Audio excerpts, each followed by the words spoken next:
थे, लेकिन पैदा हुए हैं मद्रास में, पार्लियामेंट में चुन के आए कलकत्ते से, रहते हैं 40 साल से दिल्ली में।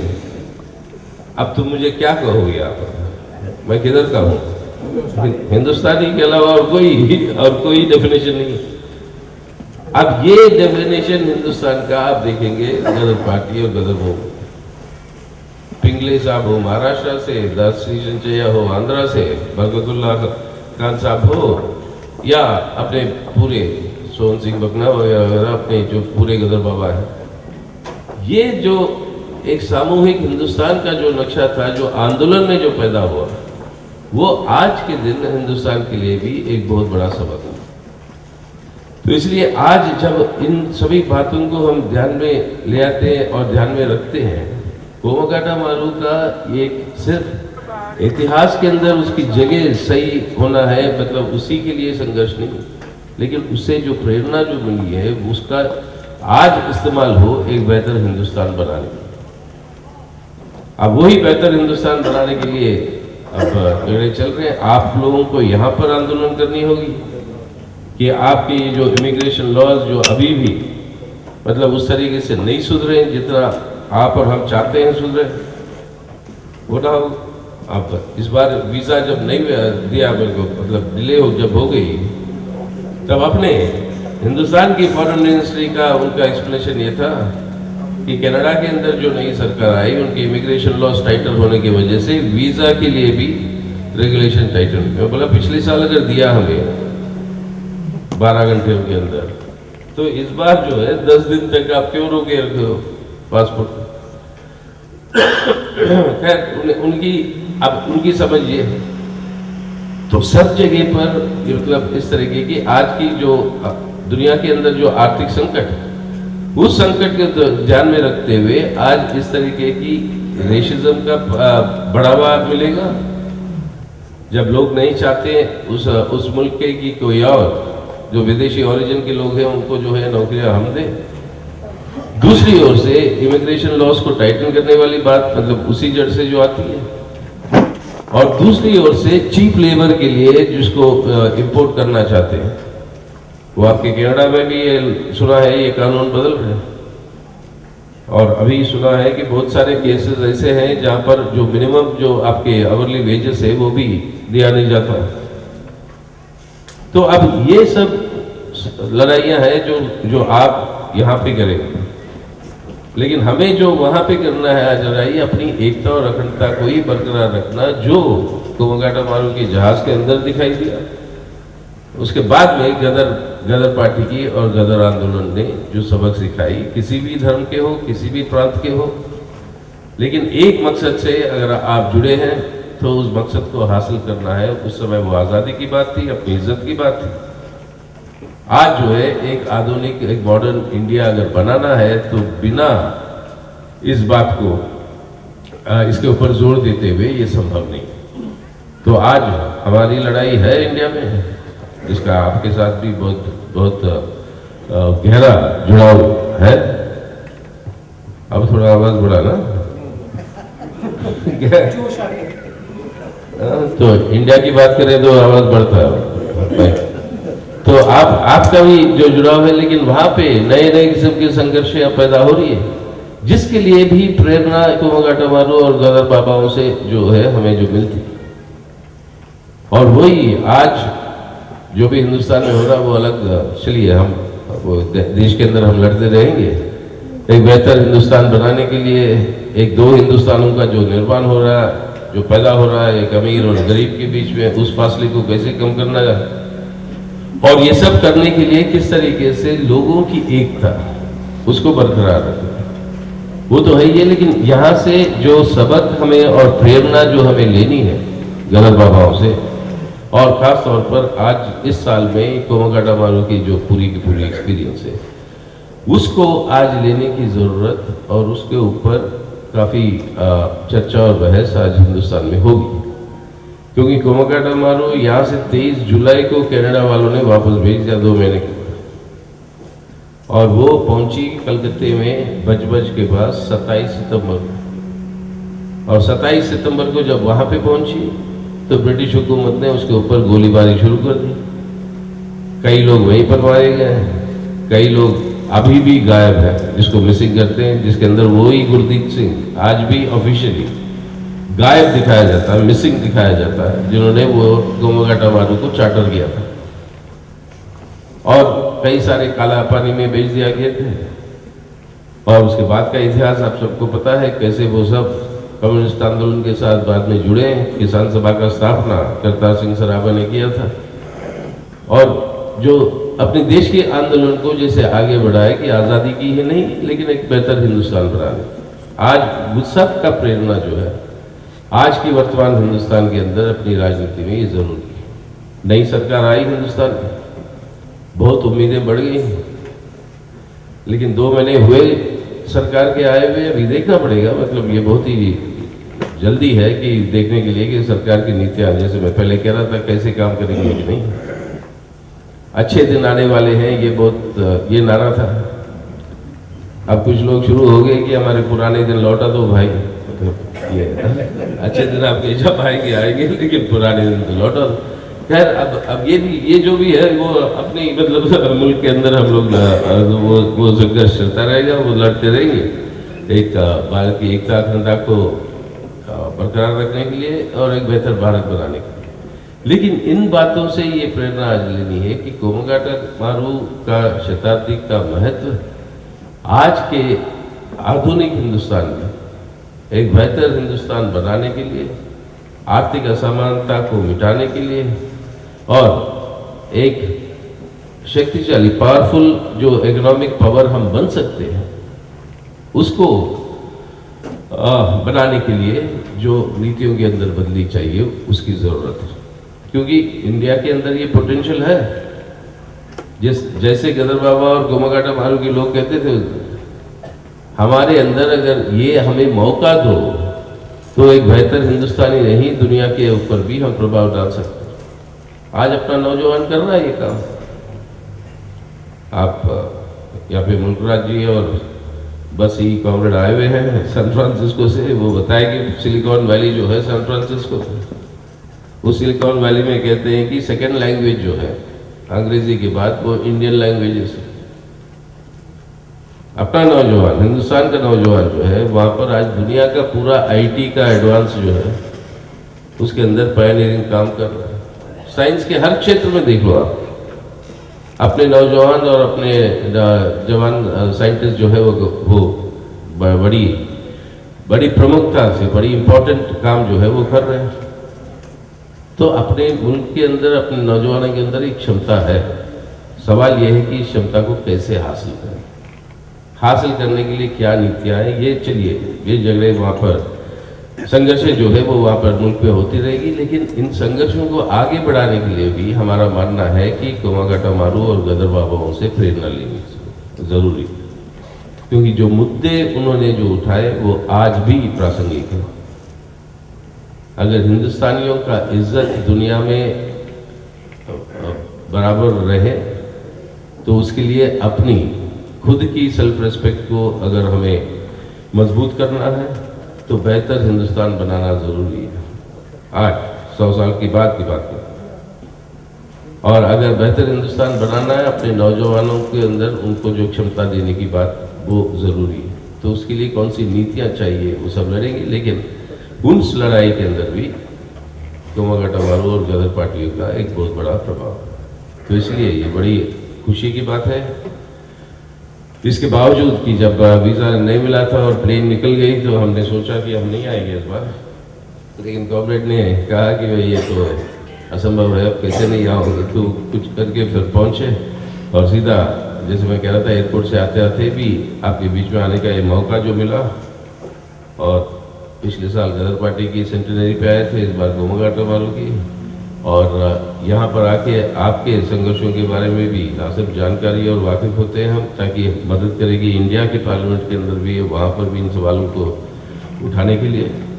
लेकिन ये बड़ी गर्व की बात है कि मैं शामिल हो पा रहा हूँ इन फंक्शनों में, और इंडो कैनेडियन वर्कर्स एसोसिएशन को हमारी बहुत हार्दिक धन्यवाद कि ये मौका फिर से उन्होंने पैदा किया मैं आपके बीच में आ सकूं, और इस मौका देने के लिए आपको सबको शुक्रगुजार रहते हुए मैं आप सबसे विदा लेता हूँ।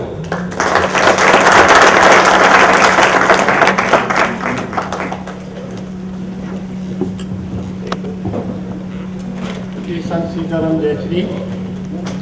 दूसरा बुलारा बोलने तो पहला मैं सीतल अनमोल जी को बेनती करा तो अपनी पेंटिंग को खड़ जानी रिलीज़ करनी, कामा घाटा मार के पेंटिंग बनाई जाए।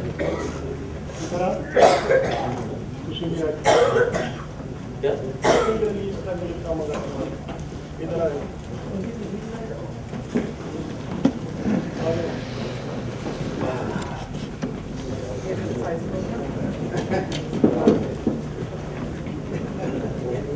अपडेट हो गया, ऊपर उठा दिया फ्लाइट।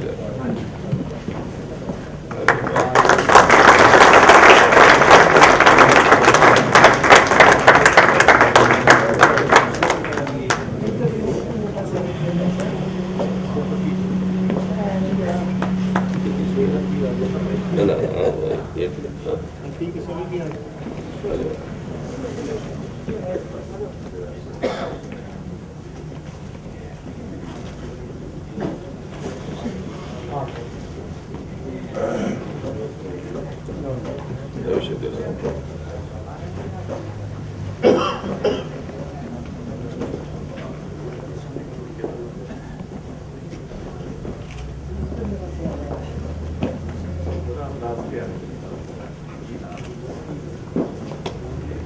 ठीक है।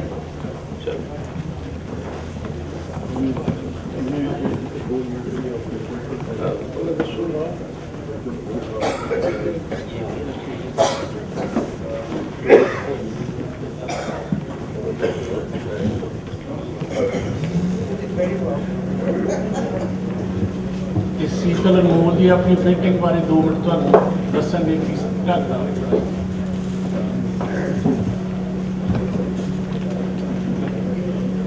पिछले 100 साल के इतिहास कामा घाटा मारू मेले बहुत सारे लेखकों, चित्रकारों ते मूवी मेकरां ने बड़ा काम किया, लिखिया, चितरिया ते मूवियां बनाईया। उस संदर्भ के अज इंडो कैनेडियन वर्कर एसोसीएशन वालों इस वेबिनार रखा गया।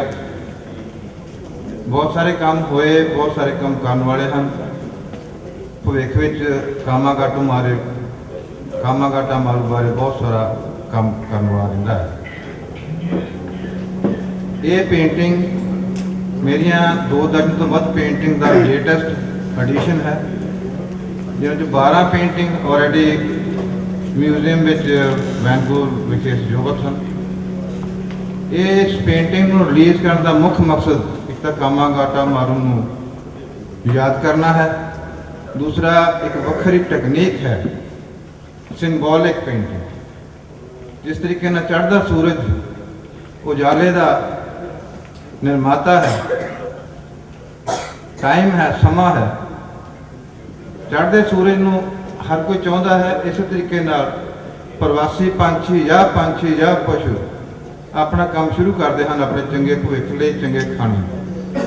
और उस भविख को मद्देनजर रख के कामा घाटा मारू के यात्री इंडिया तो वैनकूवर तक इस उम्मीद ना पहुँचे कि अपना सुनहरा भविख, चंगा खाना पीना, चंगा काम कर सकें। लेकिन इत्थे आउंदियां स्वागत होया रैड लाइट में।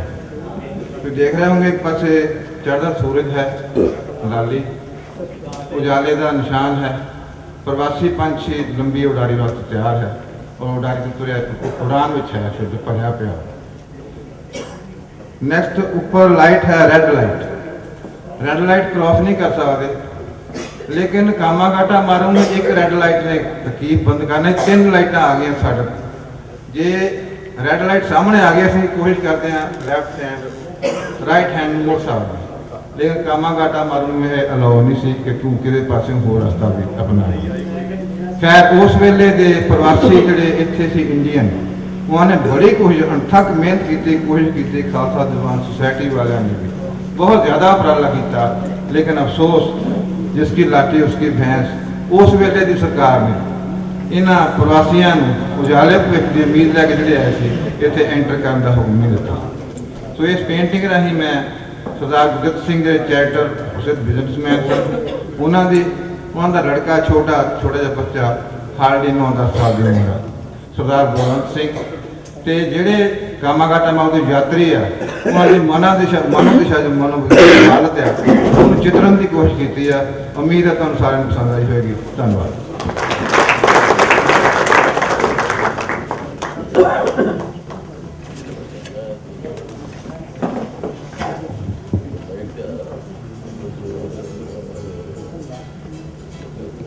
साडे नैक्सट बुलारे हैं साडे इस हल्के के नॉर्थ डेल्टा के मैंबर पार्लीमेंट जिनी सैम्स नाले कुछ मिनटों लिए विचार पेश करेंगे तो नाले जी असी इमीग्रेशन रूल्स बारे पटीशन तैयार की उन्होंने रिलीज़ करेंगे। उस तो बाद पटीशन पर साइन कराए जाएंगे तो सरकार तक पहुँचाई जाए। बेनती करेंगे जिनी सैम जी जो वो स्टेज पर आ जाए। एक्चुअली जी पटीशन का पिछले समय 9 साल पुराने लोग वेट कर रहे थे 300 तो परिवार तो मैं नहीं किया कि असं इमीग्रेशन इस करके स्टॉप की जाए असं उन्होंने बैकलॉग करना वो बैकलॉग इदा कढ़िया वो सारिया एप्लीकेशन चक के परे मार तो बाकी जो अज के नवे कानून जो सूँ फाइट करते उन्होंने बारे में मैं सुंदर संघा दोनों बेनती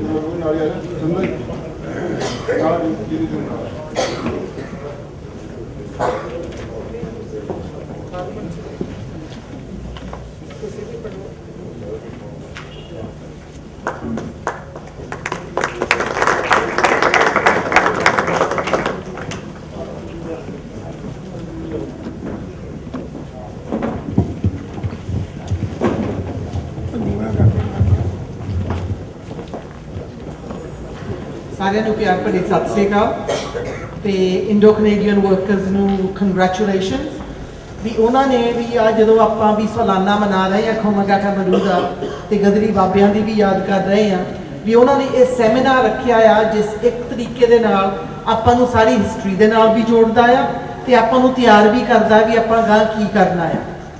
तो साडे जिहड़े भी गैस्ट आए ने इंडिया तो उन्होंने भी welcome to Canada.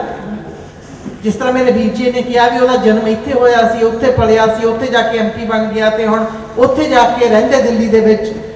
Veer ji साडे लई उहदे नालों भी ज़्यादा औखा है। साडा जन्म हैगा पंजाब दे विच इंडिया दे विच साडी परवरिश होई इंग्लैंड दे विच असीं हुण MP हैगे आ कैनेडा दे विच असीं तुहाडे ट्रू इंटरनैशनल ट्रांसनैशनल बन गए।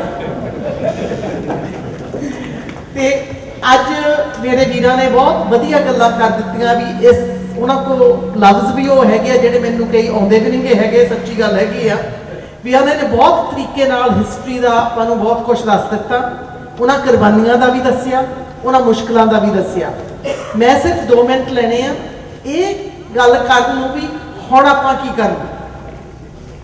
देखो आपां फंक्शनस बहुत कर लईदे मेले भी बहुत कर लईदे आपां जिहड़े साडे बुजुर्गां दीयां देनां हैगियां है ना उन्होंने अप्रीशिएट भी बहुत करते हैं पर सारी जनरेशनस को करना भी चाहिए है। पर मैं आप सारे पूछती हाँ भी आप अपने बच्चों को किस तरह समझाते हैं भी साडी हिस्टरी की से अपने दोतियां पोतियां पोतरियां सारियां किस तरह आप ये लैसन देंगे। एक गल अपने मोहरे ये हैगी आ। दूसरी गल ये हैगी आ जिहड़े खोमाघाटा मरूह वाले दिनों के विच इत्थे गिनती के रोक सके गिनती के लोग तुसी घंटे दे विच विच उन्हां सारिआं नूं गिन सकदे सी ते उन्हां लोकां ने वो हिम्मत दिखाई जिहड़ी अज तक मैं अपनी कम्यूनिटी विच हुण नहीं देखी।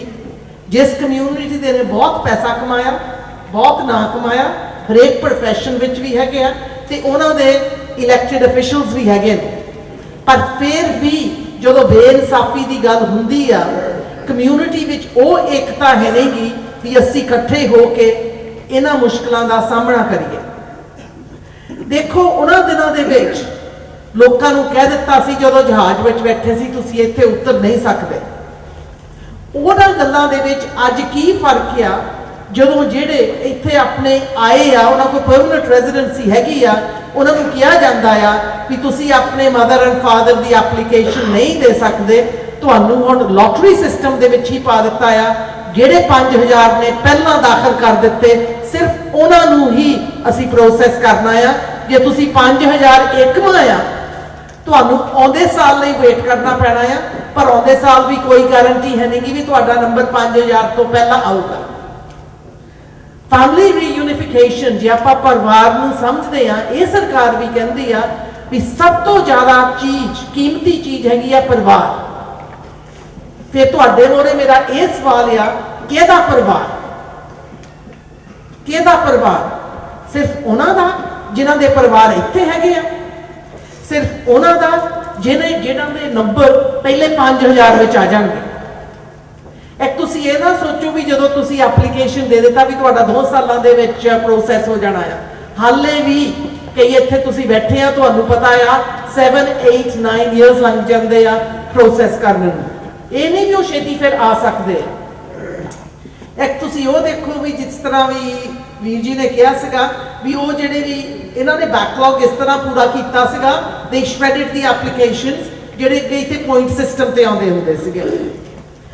एक गल बहुत वड्डी जदों मैनूं पता सीगा भी अपनी कम्यूनिटी जरूर आवाज़ खोलूगी पर कम्यूनिटी ने नहीं खोली, मैं हरेक रेडियो ते रौला भी पाया, ग्रुप्स नाल भी मिली, ते जदों इन्हां ने कह दिता सीगा भी जिहड़ा बाहरले मुल्कां विचों विआह करा के आऊगा 2 साल ले जिहड़ा कुड़ी जां मुंडा इत्थे आऊगा उन्हां नूं परमानेंट रेजिडेंसी नहीं मिलनी। तुसीं सारिਆਂ ने ट्रायल मैरिज नूं एक्सैप्ट कीता, उन्हां गल्लां दे विच चुप रह के। देखो मैं कहनी फ्रॉड हुंदा हरेक कम्यूनिटी विच, हरेक जदों भी कोई कानून बनावे कोई ना कोई कानून नूं तोड़दा है। मैं कहनी जिहड़ा कानून नूं तोड़दा है उहनूं सख्त सज़ा देवो, पर यह सज़ा हुण हरेक नूं मिलदी आ। वो जिहड़ी हुण लड़की इंडिया चों विआह करा के इत्थे आऊगी जां लड़का आऊगा, उन्हां दे जिहड़े 2 साल आ उन्हां दे देखो भी पावर इंबैलेंस किस तरह दी बन गई है। और 2 सालां दे विच किन्ने प्रॉब्लम्स हो सकते हैं। ते तीसरी गल जिहड़ी अगे अपनी पॉइंट सिस्टम सी कि वो गई, तुसीं ये ना सोचो हाले इत्थे हैगी आ जिहड़े स्किल्ड वर्कर्स आ वो अप्लाई करनगे, अगे लाइन अप हुंदे सीगे, बारो बारी आउंदे सीगे। हुण कानून बन गया आ उन्हां नूं जिद्दां एक स्विमिंग पूल दे विच पा देना ते जिहड़े इत्थे साडे एम्पलॉयर आ उन्हां कोल जिद्दां फिशिंग रॉड हुंदी आ वो जाके उन्हां चों आप चुनणगे भी किहड़ा आ सकदा किहड़ा नहीं आ सकदा।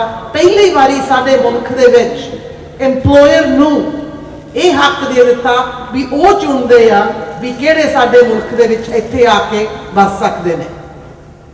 ये छोटी गल नहीं हैगी, ये बहुत वड्डी गल आ।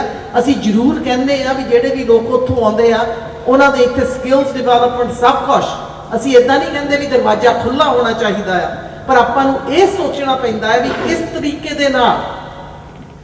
मैं सिंपल जी गल कह दिंदी, घरेलू पंजाबी दे विच जफ्फियां पा पा के शूरे मारे गए ने भी जिहड़ी अपनी इमीग्रेशन सिस्टम नूं कितना ही बदल दिता गया है।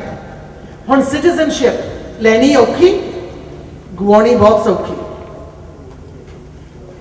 हुण ये भी कानून बन गया भी इत्थे दा जम्मिया आ बच्चा भी अपनी सिटीजनशिप खो सकता है।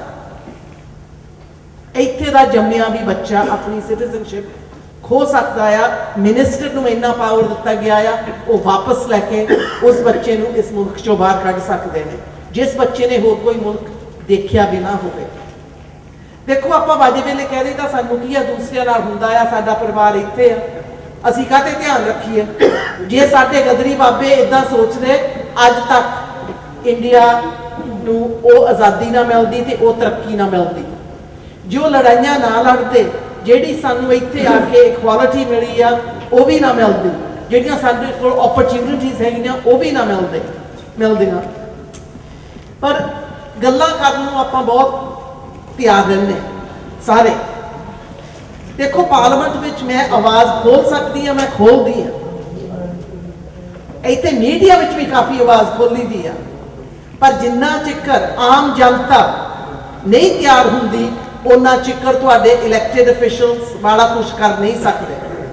मेरा वीर जी जगरूप भी इत्थे बैठे ने, भी इत्थे दे बहुत ही मैं कहंदी आ भी एक्सलेंट MLA रिप्रेजेंटेटिव रहे ने। ਇਹਨਾਂ ਨੂੰ ਪਤਾ ਆ ਵੀ ਆਪਾਂ ਨੂੰ ਇਸ ਵਕਤ ਕਮਿਊਨਿਟੀ ਨੂੰ ਜਗਾਉਣ ਦੀ ਸਖਤ ਜ਼ਰੂਰਤ ਆ। ਸਿਰਫ ਇਹਨਾਂ ਗੱਲਾਂ ਤੇ ਨਹੀਂ, ਮੈਂ ਕਹੂੰਗੀ ਆਪਾਂ ਨੂੰ EI ਤੇ ਵੀ ਬੋਲਣਾ ਪੈਣਾ, ਆਪਾਂ ਨੂੰ ਸੋਸ਼ਲ ਜਿਹੜੀ ਪੈਨਸ਼ਨਸ ਹੁੰਦੀ ਉਹਨਾਂ ਤੇ ਵੀ ਬੋਲਣਾ ਪੈਣਾ, ਸਾਡੇ ਬਜ਼ੁਰਗਾਂ ਦੇ ਜਿਸ ਤਰ੍ਹਾਂ ਗਾ ਗਰੀਬੀ ਵਧੀ ਜਾਂਦੀ ਉਹਨਾਂ ਤੇ ਵੀ ਬੋਲਣਾ ਪੈਣਾ। ਤੇ ਸਭ ਤੋਂ ਸ਼ਰਮ ਦੀ ਗੱਲ ਹੈਗੀ ਵੀ ਸਾਡੇ ਹੀ ਸੂਬੇ ਦੇ ਵਿੱਚ we have the highest child poverty rate। ਕਦੀ ਸੋਚਿਆ ਨਹੀਂ ਸੀਗਾ ਜਦੋਂ ਅਸੀਂ ਬਾਹਰ ਜਾਵਾਂਗੇ ਸਟਰੀਟਾਂ ਵਿੱਚ ਲੋਕ ਸੁੱਤੇ ਪਏ ਹੋਣਗੇ ਸਾਡੇ ਮੁਲਕ ਦੇ ਵਿੱਚ।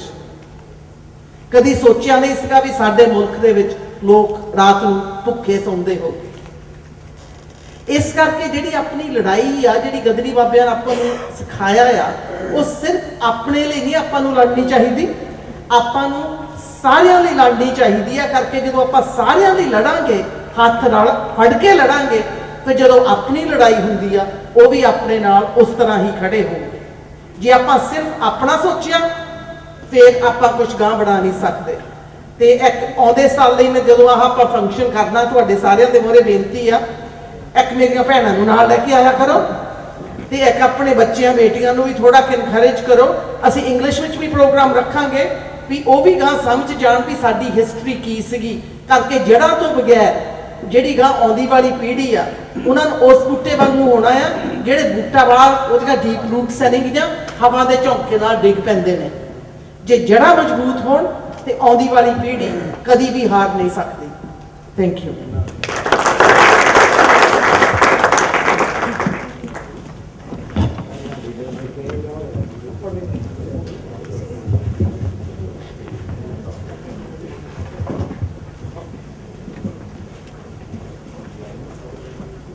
ਇਹ ਸਨ ਸਾਡੇ ਮੈਂਬਰ ਪਾਰਲੀਮੈਂਟ ਜਿਨੀ ਸੈਮਸ। ਤੇ ਪਟੀਸ਼ਨ ਜਿਹੜੀ ਰਿਲੀਜ਼ ਕਰਤੀ ਆ ਪਿੱਛੇ ਰੱਖਤੀ ਉੱਥੇ ਟੇਬਲ ਤੇ ਅਮਰਜੀਤ ਬਰਾੜ ਬੈਠਾ, ਉਹਨਾਂ ਦੇ ਸਾਰੇ ਉਸ ਉੱਤੇ ਸਾਈਨ ਕਰਕੇ ਜਾਣ ਜ਼ਰੂਰ। ਤੇ ਹੁਣ ਮੈਂ ਇੰਡੀਅਨ ਕੌਂਸਲੇਟ ਸ਼੍ਰੀ ਰਵੀ ਸ਼ੰਕਰ ਜੀ ਨੂੰ ਬੇਨਤੀ ਕਰਾਂ ਕਿ ਉਹ ਕੁਝ ਮਿੰਟਾਂ ਲਈ ਆਪਣੇ ਵਿਚਾਰ ਦੱਸਣ। ਸ਼੍ਰੀ ਰਵੀ ਸ਼ੰਕਰ ਜੀ।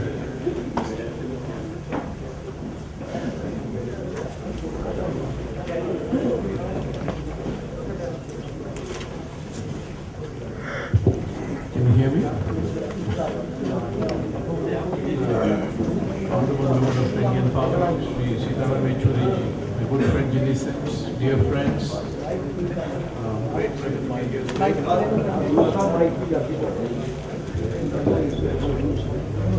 Hello, better?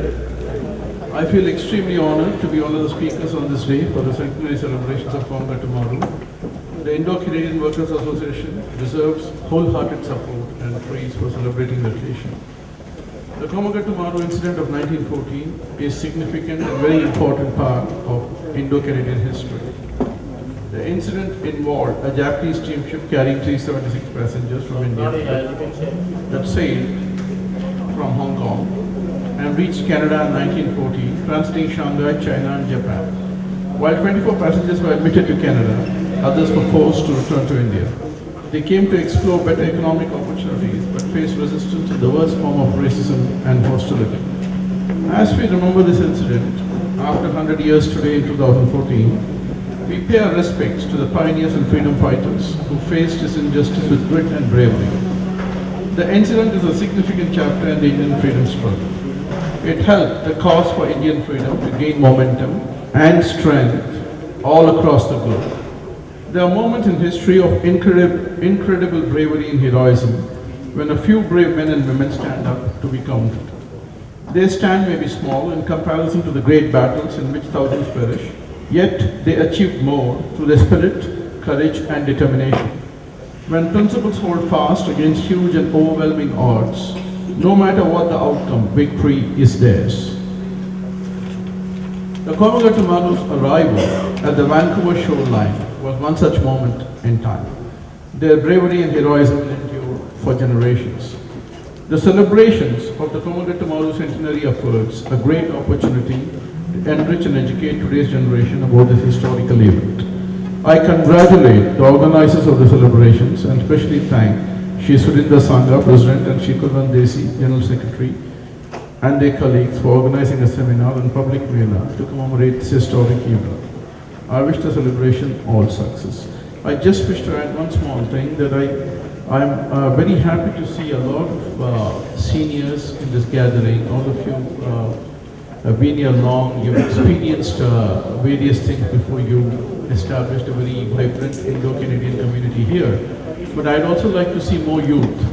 अभी जो youngsters हैं उनको भी हमारा history पता चलना चाहिए और बुजुर्गों ने क्या क्या लड़ाइयाँ की और 100 साल से क्या क्या चल रहा है जिसके वजह से आज खुश हैं। इसके लिए यूथ को इन्वॉल्व करना ज़्यादा ज़रूरी है और ये कैसे करेंगे ये सब बैठ के सोचना पड़ेगा।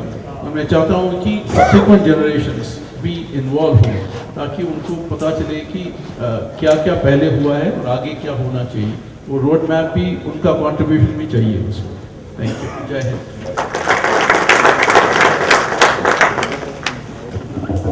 किसान इंडियन कोर्स ने रविशंकर जी साडे नैक्सट बुलारे जिहड़े आ ਉਹ ਡਾਕਟਰ ਹਕੀਕੋ ਜੀ ਪਹਿਲਾਂ ਪੰਜਾਬੀ ਦੇ ਪ੍ਰੋਫੈਸਰ ਹੈ, ਹੁਣ ਦੇਸ਼ ਭਗਤ ਯਾਦਗਾਰ ਹਾਲ ਜਲੰਧਰ ਕਮੇਟੀ ਦੇ ਜਨਰਲ ਸਕੱਤਰ ਆ ਔਰ ਉਹਨਾਂ ਦੇ ਹਸਬੈਂਡ ਸਾਡੀ ਲੋਕ ਲਹਿਰ ਦੇ ਸੰਪਾਦਕ ਰਹੇ ਜਿਨ੍ਹਾਂ ਬਾਰੇ ਸਾਰੀ ਤੁਸੀਂ ਜਾਣਦੇ ਹੋਗੇ ਸੁਹੇਲ ਸਿੰਘ ਤੇ ਉਹ ਹੁਣ ਆਪਣੇ ਵਿਚਾਰ ਜਿਹੜੇ ਤੁਹਾਡੇ ਸਾਹਮਣੇ ਪੇਸ਼ ਕਰਨਗੇ ਕੰਮਾਂ ਕਾਰਾਂ ਬਾਰੇ।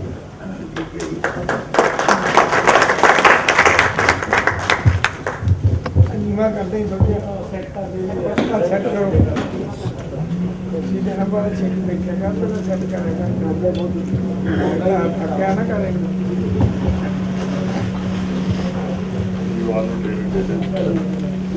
बहुत ही सत्कारयोग पदाधिकारी मंडल ते कनेडा ते अमरीका तो आए गदरी परिवार क्रांतिकारी विरसे दे वास ते गदर लहर दे जेड़े गदर विरसे दे प्रेमी सारे हाज़रीन। मैं इत्थे आई हाँ IWA के सदे ते जदों कामा गाटा मारू की 100वीं वरेगंढ जन शताब्दी मनाई जा रही है। मैं सब तो पहला तो इन्हां दी धन्नवादी हाँ कि इन्हां ने मैनू मौका दिता कि मैं तुहाडे रूबरू हो सकां ते मैनू पता है कि तुसी सारे ही बहुत उच्च कोटि के विद्वान जे जिहड़े इत्थे हाज़र हाँ। कामा गाटा मारू का इतिहास जिहड़ा इत्थे पेश किया गया ये भी मैनू पता है कि हिंदुस्तान नालों कनेडा के वसनीक ज़्यादा कुछ जानते हैं, पर फिर भी मैं देश भगत यादगार कमेटी वालों इत्थे आई हाँ ताकि ये जिहड़ियां संस्थावां इन्ने जोश के नाल अपने विरसे नूं अगे तोड़न लई काम कर रही ने।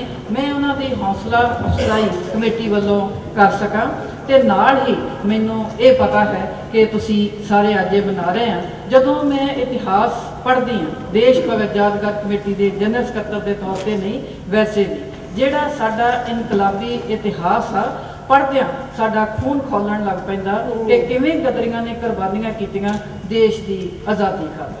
अज असीं 100 वरे पहलां दी गल कर रहे हैं, कामा गाटा मारू दे मुसाफरां दे दुखांत की गल कर रहे हैं।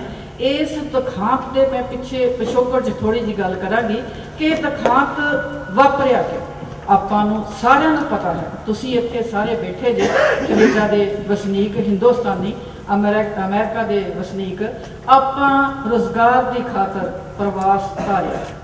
1897 दे विच इंग्लैंड दे विच जदों विक्टोरिया का जिहड़ा सी 60वीं वरेगंढ मनाई गई सी उहदे जश्नां च हिंदुस्तान तो फौजी पलटना आईयां सी ते ओह फौजी पलटना नूं जदों वापस भेजिया गया तो कनेडा की धरती समुद्री जहाज राहीं भेजिया गया। उन्हां दे मन च आया कि इत्थे रोजगार के मौके ने सानूं ते सिर्फ किता दिता फौज का नौकरी का ते असी क्यों ना इत्थे सैट हो जाइए। 1900 के करीब 1900 तक 100 के करीब वैनकूवर च हिंदुस्तानी साडे आ चुके थे। उस तो बाद जिहड़ा साडा गदर पार्टी का दौर शुरू हुंदा गदरियां का जिहड़ा पहला दौर सी 1904 दे विच शुरू होया। गदर पार्टी का जन्म कामा गाटा मारू का कांड एक कनेडा ते अमरीका की धरती ते बचिया विदेशों के विच पैदा होया।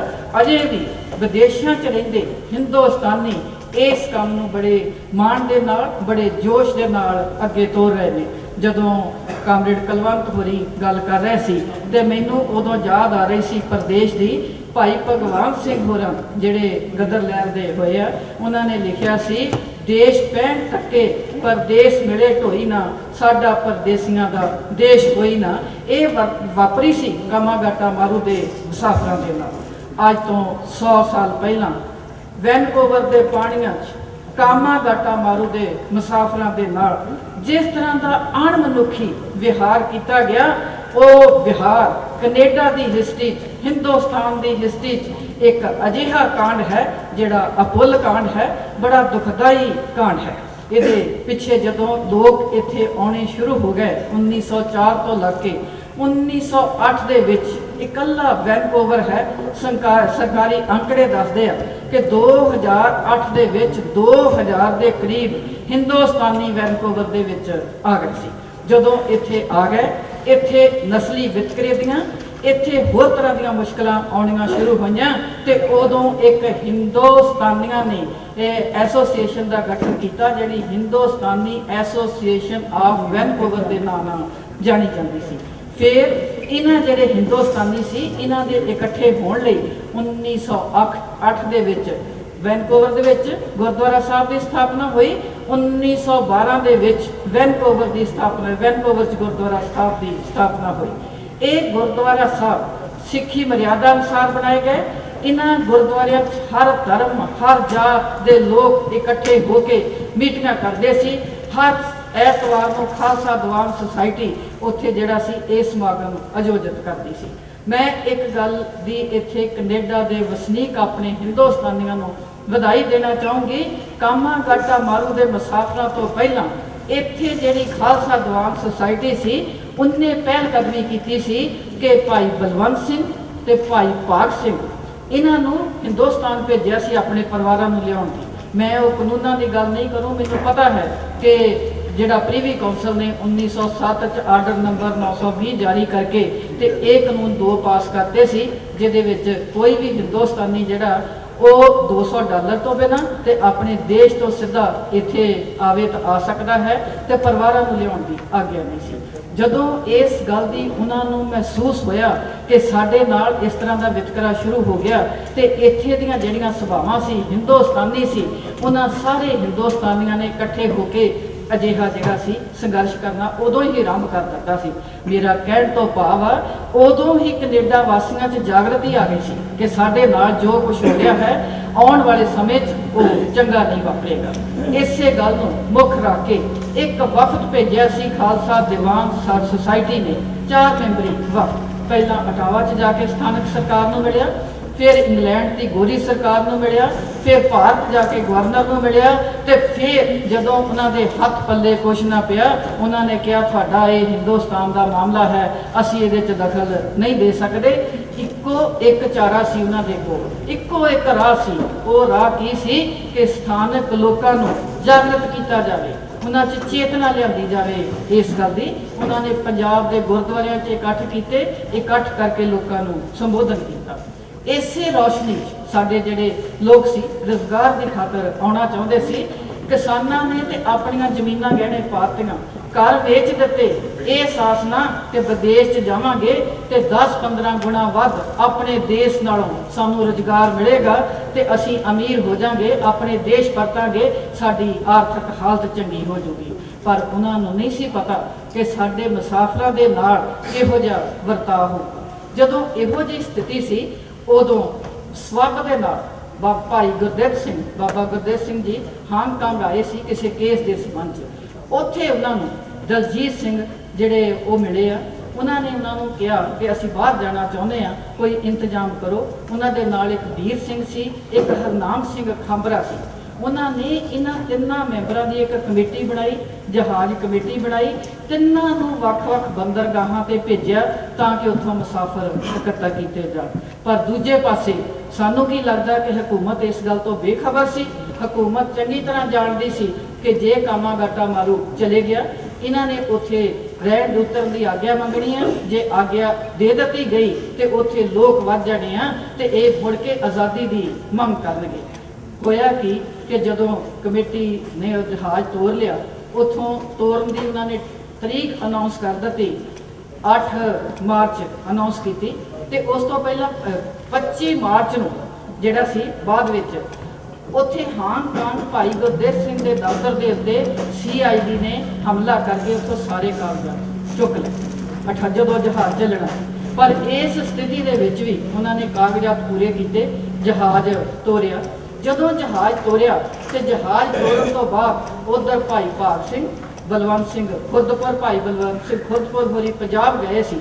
ਉਹ ਜੋਕੋ ਮੋਜੀ ਦੀ ਬੰਦਰਗਾਹ ਤੇ ਆਏ। ਭਾਈ ਬਲਵੰਤ ਸਿੰਘ ਨੇ ਆ ਕੇ ਕਾਮਾਗਾਟਾ ਮਾਰੂ ਦੇ ਮੁਸਾਫਰਾਂ ਨੂੰ ਸੁਚੇਤ ਕੀਤਾ ਕਿ ਤੁਸੀਂ ਕੈਨੇਡਾ ਤੇ ਚੱਲੇ ਜੇ, ਪਰ ਤੁਹਾਡੇ ਨਾਲ ਉੱਥੇ ਜਿਹੜੀਆਂ ਮੁਸ਼ਕਲਾਂ ਆਉਣੀਆਂ ਨੇ, ਜਿਹੜਾ ਵਿਤਕਰਾ ਹੋਣਾ ਹੈ, ਉਹਦੇ ਪ੍ਰਤੀ ਤੁਹਾਨੂੰ ਜਾਗਰੂਕ ਹੋਣਾ ਚਾਹੀਦਾ ਹੈ। ਉਸ ਤੋਂ ਬਾਅਦ ਜਦੋਂ ਮੋਜੀ ਦੀ ਬੰਦਰਗਾਹ ਤੇ ਪਹੁੰਚਦੇ ਆ, ਭਾਈ ਭਗਵਾਨ ਸਿੰਘ ਤੇ ਪ੍ਰੋਫੈਸਰ ਬਰਕਤੁੱਲਾ ਉੱਥੇ ਜਾਂਦੇ ਆ, ਗਦਰ ਦੇ ਅੰਕ ਲੈ ਕੇ ਜਾਂਦੇ ਆ। ਜਿਹੜਾ ਵਿਸ਼ੇਸ਼ ਅੰਕ ਹੈ ਉਹਨਾਂ ਨੇ ਕੱਢਿਆ ਸੀ, ਉਹ ਗਦਰ ਉਸ ਵੇਲੇ ਗਦਰ ਪਾਰਟੀ ਦਾ ਬੁਲਾਰਾ ਸੀ। ਜਦੋਂ ਇਹ ਘਟਨਾ ਵਾਪਰੀ ਆ, ਉਦੋਂ Hindi association of Pacific coast ਦਾ ਜਨਮ ਹੋ ਚੁੱਕਾ ਸੀ 21 ਅਪ੍ਰੈਲ 1913 ਨੂੰ ਅਮਰੀਕਾ ਦੇ ਵਿੱਚ, ਤੇ ਨਾਲ ਹੀ ਇਹਦਾ ਜਿਹੜਾ ਬੁਲਾਰਾ ਸੀ ਮਾਸਕ ਪੱਤਰ ਗਦਰ, ਇਹ 1 ਨਵੰਬਰ 1913 ਨੂੰ ਜਾਰੀ ਹੋ ਗਿਆ ਸੀ। ਜਿਹਦੇ ਕੋਲੋਂ ਗਦਰ ਅਖਬਾਰ ਫੜਿਆ ਜਾਵੇ ਤੇ ਉਹਦੇ ਤੇ ਸਰਕਾਰ ਬਹੁਤ ਨਜ਼ਰ ਰੱਖਦੀ ਸੀ। ਇਸ ਗੱਲ ਦੀ ਖਬਰ ਸਰਕਾਰ ਨੂੰ ਪੂਰੀ ਤਰ੍ਹਾਂ ਸੀ। ਜਿਹੜਾ ਡਾਕਟਰ ਰਘੁਨਾਥ ਸਿੰਘ ਸੀ, ਉਸ ਨੂੰ ਹਕੂਮਤ ਨੇ ਇੱਕ ਮੈਡੀਕਲ ਅਫਸਰ ਬਣਾ ਕੇ ਇਸ ਜਹਾਜ਼ 'ਚ ਚੜਾਇਆ ਸੀ। ਅਸਲ 'ਚ ਉਹ ਮੈਡੀਕਲ ਅਫਸਰ ਨਹੀਂ ਸੀ, ਉਹ ਜਸੂਸ ਸੀ, ਜਿਨੇ ਕਾਮਾਗਾਟਾ ਮਾਰੂ ਦੇ ਮੁਸਾਫਰਾਂ ਦੀ ਜਿਹੜੀ ਸਾਰੀ ਸੂਹ ਸੀ ਉਹਨਾਂ ਨੂੰ ਵੀ ਦਿੱਤੀ ਤੇ ਮੁਸਾਫਰਾਂ ਤੇ ਆਗੂਆਂ ਦੇ ਦਰਮਿਆਨ ਫੁੱਟ ਪਾਉਣ ਦਾ ਯਤਨ ਕੀਤਾ।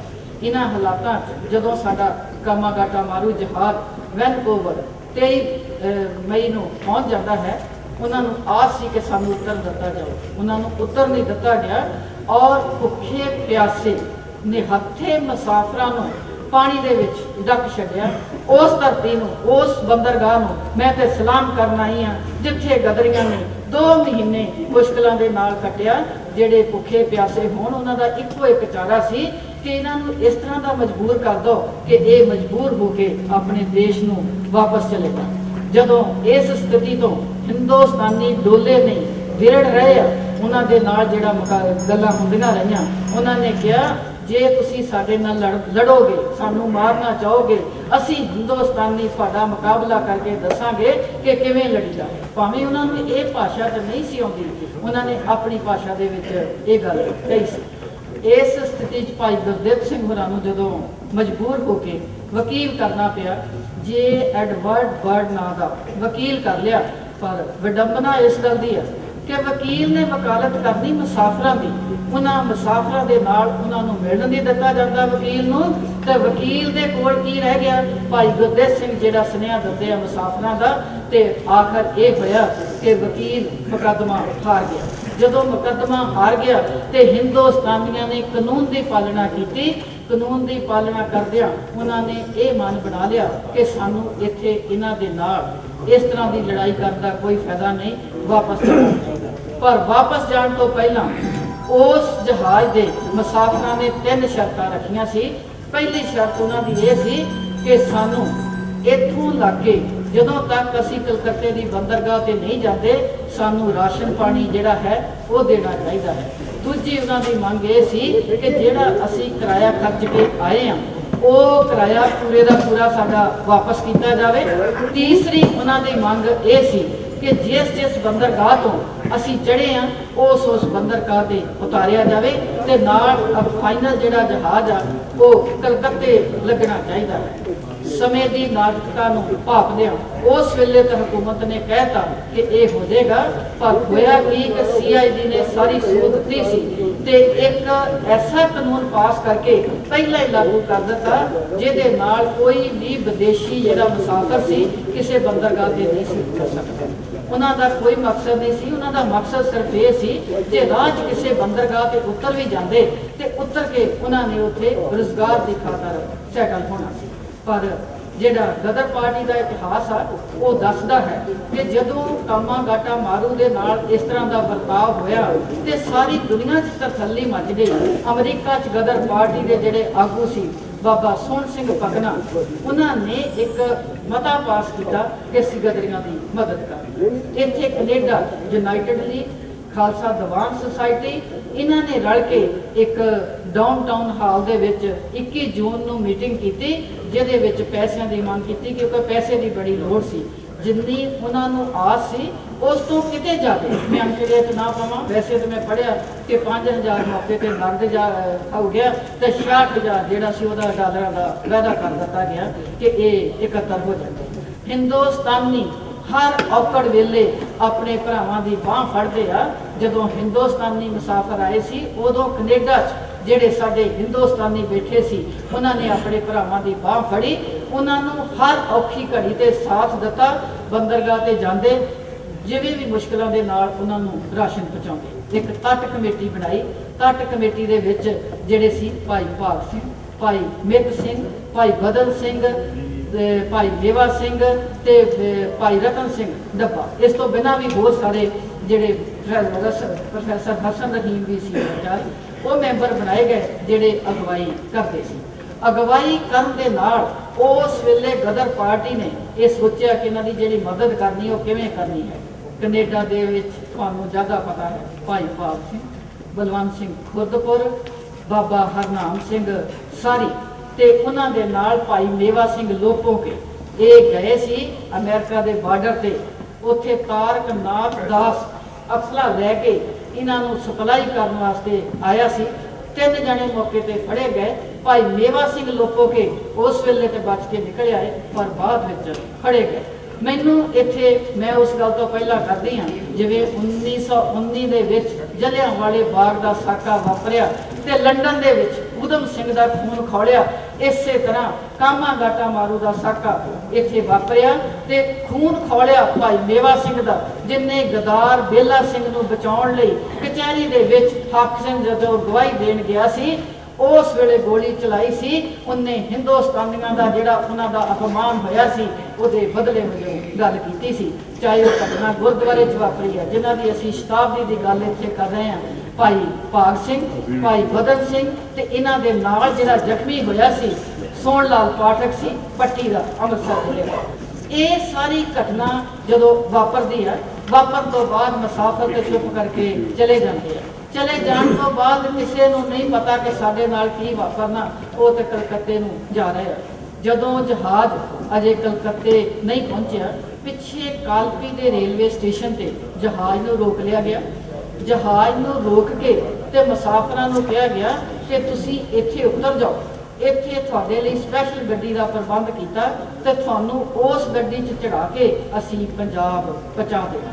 ਪਰ ਹਿੰਦੁਸਤਾਨੀਆਂ ਨੂੰ, ਪੰਜਾਬੀਆਂ ਨੂੰ ਤੇ ਇਸ ਗੱਲ ਦਾ ਪਤਾ ਸੀ ਕਿ ਇੱਥੋਂ ਕੋਈ ਗੱਡੀ ਨਹੀਂ ਜਾਂਦੀ, ਭਾਖੜੇ ਤੋਂ ਗੱਡੀ ਜਾਂਦੀ ਹੈ। ਪਹਿਲਾਂ ਤਾਂ ਉਹਨਾਂ ਨੇ ਇਨਕਾਰ ਕੀਤੀ ਪਰ ਥੋੜਾ ਚਿਰ ਸੋਚਣ ਤੋਂ ਬਾਅਦ ਜਦੋਂ ਉਹ ਪਿਸਤੌਲ ਲੈ ਕੇ ਉੱਥੇ ਖੜ ਗਏ, ਬੰਦੂਕ ਦੀ ਗੋਲੀ ਤੇ ਉਹਨਾਂ ਨੇ ਉਹਨਾਂ ਨੂੰ ਉਤਾਰਨ ਦਾ ਯਤਨ ਕੀਤਾ ਤੇ ਉਹਨਾਂ ਨੇ ਸੋਚਿਆ ਸਾਡਾ ਉੱਤਰ ਜਾਣਾ ਚੰਗਾ। ਭਾਈ ਗੁਰਦੇਵ ਸਿੰਘ ਗੁਰੂ ਗ੍ਰੰਥ ਸਾਹਿਬ ਦੀ ਸਵਾਰੀ ਲੈ ਕੇ ਆਪਣੇ ਸਿਰ ਤੇ ਰੱਖ ਕੇ ਅੱਗੇ ਅੱਗੇ ਜਾਂਦੇ ਆ ਤੇ ਪਿੱਛੇ ਬਹੁਤ ਸਾਰੇ ਮੁਸਾਫਰ ਜਲੂਸ ਦੀ ਸ਼ਕਲ ਦੇ ਵਿੱਚ ਜਾਂਦੇ ਆ। ਕੁਝ ਮੁਸਾਫਰ ਮੈਂ ਪਹਿਲਾਂ ਦੱਸਦਾ ਰੇਲ ਗੱਡੀ 'ਚ ਜਬਰੀ ਚੜ ਗਏ ਸੀ, ਉਹਨਾਂ ਦੀ ਗਿਣਤੀ ਬੜੀ ਘੱਟ। ਹੈਰਾਨੀ ਦੀ ਗੱਲ ਇਹ ਆ ਕਿ ਮੁਸਾਫਰ ਜਾ ਰਹੇ ਆ, ਦੋਨੇ ਪਾਸੇ ਪੁਲਿਸ ਉਹਨਾਂ ਦੇ ਨਾਲ ਜਾ ਰਹੀ ਆ, ਪੁਲਿਸ ਉਹ ਜਾ ਰਹੀ ਆ। ਪਰ ਥੋੜੀ ਦੇਰ ਅੱਗੇ ਜਾ ਕੇ ਉਹਨਾਂ ਨੇ ਕਿਹਾ ਕਿ ਤੁਸੀਂ ਕੀ ਕਰਨ ਜਾ ਰਹੇ ਆ। ਭਾਈ ਗੁਰਦੇਵ ਸਿੰਘ ਨੇ ਜਵਾਬ ਦਿੱਤਾ ਕਿ ਅਸੀਂ ਬੰਗਾਲ ਸਰਕਾਰ ਨੂੰ, ਬੰਗਾਲ ਦੇ ਗਵਰਨਰ ਨੂੰ ਮਿਲਣ ਜਾ ਰਹੇ ਹਾਂ। ਸਾਡੀ ਬਹੁਤ ਬੇਇੱਜ਼ਤੀ ਹੋਈ ਆ, ਸਾਡੇ ਨਾਲ ਬਹੁਤ ਵਧੀਕੀ ਹੋਈ ਆ ਤੇ ਅਸੀਂ ਉਹ ਵਧੀਕੀ ਉਹਨਾਂ ਨੂੰ ਦੱਸਣ ਜਾ ਰਹੇ ਹਾਂ। ਦੂਸਰਾ, ਅਸੀਂ ਉੱਥੇ ਕਲਕੱਤੇ ਜਾ ਕੇ ਇਸ ਭੀੜ ਨੂੰ ਗੁਰਦੁਆਰਾ ਸਾਹਿਬ ਦੇ ਵਿੱਚ ਬਿਰਾਜਮਾਨ ਕਰਨਾ। ਤੇ ਜਵਾਬ ਮਿਲਿਆ ਕਿ ਗਵਰਨਰ ਨੇ ਮੈਨੂੰ ਭੇਜਿਆ ਹੈ, ਮੇਰੀ ਡਿਊਟੀ ਲਾਈ ਹੈ ਤੇ ਮੈਂ ਤੁਹਾਡੀ ਗੱਲ ਸੁਣਦਾ। ਉਹਨਾਂ ਨੇ ਕਿਹਾ ਸੁਣੋ ਜੀ, ਤੇ ਕਹਿੰਦੇ ਨਹੀਂ ਜੀ ਇਹ ਤੁਹਾਡੀ ਗੱਲ ਇੱਥੇ ਨਹੀਂ ਸੁਣੀ ਜਾਏਗੀ, ਤੁਸੀਂ ਵਾਪਸ ਮੁੜੋ ਬਾਜ-ਬਾਜ ਘਾਟ, ਉੱਥੇ ਜਾ ਕੇ ਗੱਲ ਸੁਣੀ ਜਾਏਗੀ। ਜਦੋਂ ਬਾਜ-ਬਾਜ ਘਾਟ ਨੂੰ ਵਾਪਸ ਮੁੜ ਰਹੇ ਮੁਸਾਫਰ ਮਜਬੂਰ ਹੋ ਕੇ ਤੇ ਇਹੋ ਜੀ ਹਾਲਤ ਮੈਂ ਜਦੋਂ ਬਾਬਾ ਗੁਰਦੇਵ ਸਿੰਘ ਹੋਰਾਂ ਦੀ ਫੋਟੋ ਵੇਖੀ ਆ, ਨਾਲ ਉਹਨਾਂ ਦੇ 6 ਸਾਲ ਬੱਚੇ ਦੀ ਫੋਟੋ ਵੇਖੀ ਆ, ਮੈਂ ਪੜ੍ਹਿਆ ਹੈ ਕਿ ਜਦੋਂ ਜਲੂਸ ਵਾਪਸ ਆ ਰਿਹਾ ਸੀ ਤੇ ਬੱਚੇ ਨੇ ਪਾਣੀ ਮੰਗਿਆ, ਇਹਨੂੰ ਪਾਣੀ ਨਹੀਂ ਪੀਣ ਦਿੱਤਾ। ਜੇ ਕਿਸੇ ਨੇ ਪਿਸ਼ਾਬ ਕਰਨ ਲਈ ਕਿਹਾ, ਕਿਸੇ ਨੂੰ ਆਗਿਆ ਨਹੀਂ ਦਿੱਤੀ, ਠੁੱਡੇ ਮਾਰੇ ਗਏ ਤੇ ਜਿਹੜੀ ਪੁਲਿਸ ਸੀ ਉਹ ਧੱਕ ਕੇ ਉਸ ਜਲੂਸ ਨੂੰ ਲਿਆ ਰਹੀ ਸੀ। ਉਹੋ ਹੀ ਪੁਲਿਸ ਜਿਹੜੀ ਉਹਨਾਂ ਦੇ ਸਾਈਡਾਂ ਤੇ ਪਹਿਲਾਂ ਜਾ ਰਹੀ ਸੀ, ਬਾਅਦ ਚ ਉਹਨਾਂ ਨੂੰ ਧੱਕ ਕੇ ਲਿਆ ਰਹੀ ਸੀ। ਇੱਕ ਪੁਲਿਸ ਅਫਸਰ ਜਾਂਦਾ ਹੈ, ਜਾ ਕੇ ਵਿੱਚ ਡੰਡਾ ਘੁਮਾਉਣਾ ਸ਼ੁਰੂ ਕਰਦਾ ਹੈ, ਆਪਣੀ ਜਿਹੜੀ ਤਾਕਤ ਆ ਉਹਦਾ ਜ਼ੋਰ ਦਿਖਾਉਂਦਾ ਹੈ। ਮੁਸਾਫਰਾਂ ਨੇ ਬੁਰਾ ਮਨਾਇਆ, ਬੁਰਾ ਮਨਾਉਣ ਤੇ ਉਹਨ ਗੋਲੀ ਚਲਾਈ। ਜਦੋਂ ਗੋਲੀ ਚਲਾਈ ਆ, ਪਹਿਲੀ ਗੋਲੀ ਬਾਬਾ ਹਰਨਾਮ ਸਿੰਘ ਗੁੱਜਰਵਾਲ ਜਿਹੜੇ ਸਾਡੇ ਗਦਰ ਪਾਰਟੀ ਦੇ ਬਹੁਤ ਵੱਡੇ ਲੀਡਰ ਬਾਅਦ 'ਚ ਬਣੇ ਆ, ਉਹਨਾਂ ਦੀ ਪੱਗ 'ਚ ਲੱਗੀ ਆ, ਤੇ ਨਾਲ ਉਦੋਵਾਲ ਪਿੰਡ ਅੰਮ੍ਰਿਤਸਰ ਭਾਈ ਠਾਕਰ ਸਿੰਘ ਉਹਨਾਂ ਦੀ ਬਾਂਹ 'ਚ ਗੋਲੀ ਲੱਗੀ। ਫੇਰ ਕੀ ਸੀ, ਫੇਰ ਤਾਂ ਮੌਕਾ ਮਿਲ ਗਿਆ, ਉਹਨਾਂ ਨੇ ਗੋਲੀਆਂ ਚਲਾਉਣੀਆਂ, ਅੰਨ੍ਹੇਵਾਹ ਗੋਲੀਆਂ ਚਲਾਉਣੀਆਂ ਸ਼ੁਰੂ ਕਰ ਦਿੱਤੀਆਂ। ਇਸ ਅੰਨ੍ਹੇਵਾਹ ਗੋਲੀਆਂ ਦੇ ਵਿੱਚ ਉਸ ਮੌਕੇ 20 ਮੁਸਾਫਰ ਜਿਹੜੇ ਸੀ ਉਹ ਸ਼ਹੀਦ ਹੋ ਗਏ, 22 ਮੁਸਾਫਰ ਜਿਹੜੇ ਸੀ ਜ਼ਖਮੀ ਹੋ ਗਏ, 202 ਨੂੰ ਫੜ ਕੇ ਜੇਲ੍ਹ 'ਚ ਡੱਕ ਦਿੱਤਾ ਗਿਆ, ਤੇ ਕੁਛ 45 ਦੇ ਕਰੀਬ ਹਨੇਰੇ ਦਾ ਫਾਇਦਾ ਉਠਾ ਕੇ ਭਾਈ ਗੁਰਦੇਵ ਸਿੰਘ, ਬਾਬਾ ਗੁਰਮੁਖ ਸਿੰਘ ਲਲਤੋਂ, ਬਾਬਾ ਹਰਨਾਮ ਸਿੰਘ ਗੁੱਜਰਵਾਲ ਇਹ ਗਾਇਬ ਹੋ ਗਏ। ਜੇ ਇਹ ਗਾਇਬ ਨਾ ਹੁੰਦੇ ਤੇ ਕਾਮਾ ਗਾਟਾ ਮਾਰੂ ਦਾ ਇਤਿਹਾਸ ਅੱਜ ਸਾਡੇ ਸਾਹਮਣੇ ਨਾ ਹੁੰਦਾ। ਮੈਂ ਲਿਖ ਕੇ ਲਿਆਈ ਸੀ ਕੋਟੇਸ਼ਨਾਂ, ਮੈਂ ਤੁਹਾਨੂੰ ਇੱਥੇ ਥੋੜੀ ਜਿਹੀ ਗੱਲ ਗਦਰ ਪਾਰਟੀ ਨਾਲ ਜੋੜਨੀ ਚਾਹੂੰਗੀ। ਬਾਬਾ ਗੁਰਮੁਖ ਸਿੰਘ ਲਲਤੋਂ ਜਿਹੜੇ ਗਦਰ ਇਹਦੇ ਕਾਮਾ ਗਾਟਾ ਮਾਰੂ ਦੇ ਮੁਸਾਫਰ ਸੀ, ਬਾਅਦ ਵਿੱਚ ਗਦਰ ਪਾਰਟੀ ਦੇ ਅਹਿਮ ਮੈਂਬਰ ਬਣੇ, ਤੇ ਜਿਹੜੀ ਸੰਸਥਾ ਗਦਰੀ ਵਿਰਸੇ ਨੂੰ ਸਾਂਭ ਰਹੀ ਆ, ਇਸ ਸੰਸਥਾ ਦੇ ਜਨਰਲ ਸੈਕਟਰੀ ਸੀ। ਬਾਬਾ ਹਰਨਾਮ ਸਿੰਘ ਗੁੱਜਰਵਾਲ ਜਿਹੜੇ ਉਸ ਜਹਾਜ਼ ਦੇ ਮੁਸਾਫਰ ਸੀ, ਉਹ ਆਪਣੇ ਬਿਆਨ 'ਚ ਲਿਖਦੇ ਆ, ਸਾਡੇ ਕੋਲ ਗਦਰ ਲਹਿਰ ਦੀ ਕਹਾਣੀ ਗਦਰੀ ਬਾਬਿਆਂ ਦੀ ਜ਼ੁਬਾਨੀ, ਸਾਡੇ ਕੋਲ ਗਦਰੀ ਬਾਬਿਆਂ ਦੀਆਂ ਬਹੁਤ ਸਾਰੀਆਂ ਸਟੇਟਮੈਂਟਸ ਨੇ। ਉਹ ਲਿਖਦੇ ਆ ਕਿ ਜਿਹੜਾ ਹਾਂਗਕਾਂਗ ਦੀ ਪਾਰਟੀ ਸੀ, ਗਦਰ ਪਾਰਟੀ ਸੀ, ਉਸ ਇਕਾਈ ਦੇ ਉਹ ਖੁਦ ਸਰਗਰਮ ਮੈਂਬਰ ਸੀ, ਤੇ ਉਹਨਾਂ ਨੇ ਭਾਈ ਗੁਰਦੇਵ ਸਿੰਘ ਨੂੰ ਕੋਈ ਮਾਲੀ ਮਦਦ ਦੇਣ ਦਾ ਵੀ ਵਾਅਦਾ ਕੀਤਾ ਸੀ ਕਿ ਤੁਸੀਂ ਇਹ ਜਹਾਜ਼ ਲੈ ਕੇ ਜਾਓ। ਨਾਲ ਹੀ ਉਹ ਇੱਕ ਗੱਲ ਦਾ ਹੋਰ ਹਵਾਲਾ ਦਿੰਦੇ ਆ ਕਿ ਉੱਥੇ ਹਾਂਗਕਾਂਗ ਵਿਖੇ ਇੱਕ ਅਫਸਰ ਨੇ ਪੁੱਛਿਆ ਕਿਸੇ ਉੱਥੇ ਆਪਣੇ ਫੌਜ ਦੇ ਬੰਦੇ ਨੂੰ ਕਿ ਆਹ ਜਿਹੜੇ ਸਿੱਖ ਜਹਾਜ਼ ਲੈ ਜਾ ਰਹੇ ਆ, ਇਹ ਕਿੱਥੇ ਨੂੰ ਜਾ ਰਹੇ ਆ ਤੇ ਕਿਉਂ ਜਾ ਰਹੇ? ਉਸ ਫੌਜੀ ਦਾ ਜਵਾਬ ਸੀ, ਇਹ ਜਹਾਜ਼ ਸਿੱਖਾਂ ਦਾ ਜਹਾਜ਼ ਨਹੀਂ, ਇਹ ਜਹਾਜ਼ ਸਮੁੱਚੇ ਹਿੰਦੁਸਤਾਨ ਦੀ ਸ਼ਾਨ ਹੈ। ਜੇ ਤੁਸੀਂ ਇਸ ਦੇ ਨਾਲ ਕੋਈ ਵੀ ਛੇੜਛਾੜ ਕੀਤੀ ਤੇ ਕ੍ਰਾਂਤੀ ਦਾ ਤੂਫਾਨ ਚੱਲੇਗਾ। ਇਸੇ ਤਰ੍ਹਾਂ ਗਦਰੀ ਬਾਬਾ ਸ਼ੇਰ ਸਿੰਘ ਵੇਈਪੁਈ, ਉਹਨਾਂ ਨੇ ਆਪਣੇ ਬਿਆਨ 'ਚ ਵੀ ਇਸ ਗੱਲ ਦੀ ਪ੍ਰੋੜਤਾ ਕੀਤੀ ਹੈ। ਬਾਬਾ ਸੋਹਣ ਸਿੰਘ ਭਕਨਾ ਆਪਣੀ ਆਤਮ ਕਥਾ ਦੇ ਵਿੱਚ ਸਫਾ 44-45 ਤੇ ਇਸ ਗੱਲ ਦੀ ਪ੍ਰੋੜਤਾ ਕਰਦੇ ਆ ਕਿ ਉਹਨਾਂ ਦੇ ਨਾਲ ਕਿਵੇਂ ਵਾਪਰੀ। ਮੈਂ ਉਸ ਲੰਬੇ ਸਮੇਂ 'ਚ ਨਹੀਂ ਜਾਣਾ, ਤੁਸੀਂ ਇੱਥੇ ਬੈਠੇ ਆ। ਅੰਨ੍ਹੇਵਾਹ ਗੋਲੀ ਦਿਖਾਉਣ ਤੇ ਇਹ ਵਾਪਰਿਆ, ਜਦੋਂ ਗੋਲੀ ਚੱਲ ਗਈ ਤੇ ਗੋਲੀ ਚੱਲਣ ਤੋਂ ਬਾਅਦ ਸਵੇਰ ਤੱਕ ਕਿਸੇ ਮੁਸਾਫਰ ਦੀ ਜਿਹੜੇ ਸ਼ਹੀਦ ਹੋਏ ਆ ਸਾਰ ਨਹੀਂ ਲਈ ਗਈ, ਉਹ ਉੱਦਾਂ ਹੀ ਜ਼ਮੀਨਾਂ ਤੇ ਪਏ ਆ, ਤੇ ਜਿਹੜਾ ਪੁਲਿਸ ਕਰਮਚਾਰੀ ਉਸ ਹਕੂਮਤ ਦੇ 1-2 ਵਿੱਚ ਮਾਰੇ ਗਏ, ਉਹਨਾਂ ਨੂੰ ਚੁੱਕ ਲਿਆ ਗਿਆ। ਲਾਸ਼ਾਂ ਰੁਲਦੀਆਂ ਰਹੀਆਂ। ਉਹਨਾਂ ਦੇ ਨਾਲ ਜਿਸ ਤਰ੍ਹਾਂ ਦਾ ਸਲੂਕ ਹੋਇਆ, ਇਸ ਗੱਲ ਨੇ ਜਿਹੜੀ ਸੀ ਉਤੇਜਨਾ ਦਿੱਤੀ ਗਦਰ ਲਹਿਰ ਨੂੰ, ਗਦਰ ਪਾਰਟੀ ਨੂੰ, ਕਿ ਇਹ ਢੁਕਵਾਂ ਮੌਕਾ ਹੈ ਹੁਣ ਗਦਰ ਕਰਨ ਦਾ। ਜਦੋਂ ਅਜੇ ਸਾਡੇ ਕਾਮਾ ਗਾਟਾ ਮਾਰੂ ਦੇ ਮੁਸਾਫਰ ਇੱਥੋਂ ਵੈਨਕੂਵਰ ਤੋਂ ਚੱਲੇ ਆ, ਅਜੇ ਰਸਤੇ ਸੀ, ਯੋਕੋਹਾਮਾ ਨਹੀਂ ਸੀ ਪਹੁੰਚੇ, ਇੰਗਲੈਂਡ ਦੇ ਜਰਮਨ ਵਿਚਕਾਰ ਜੰਗ ਲੱਗ ਗਈ ਸੀ।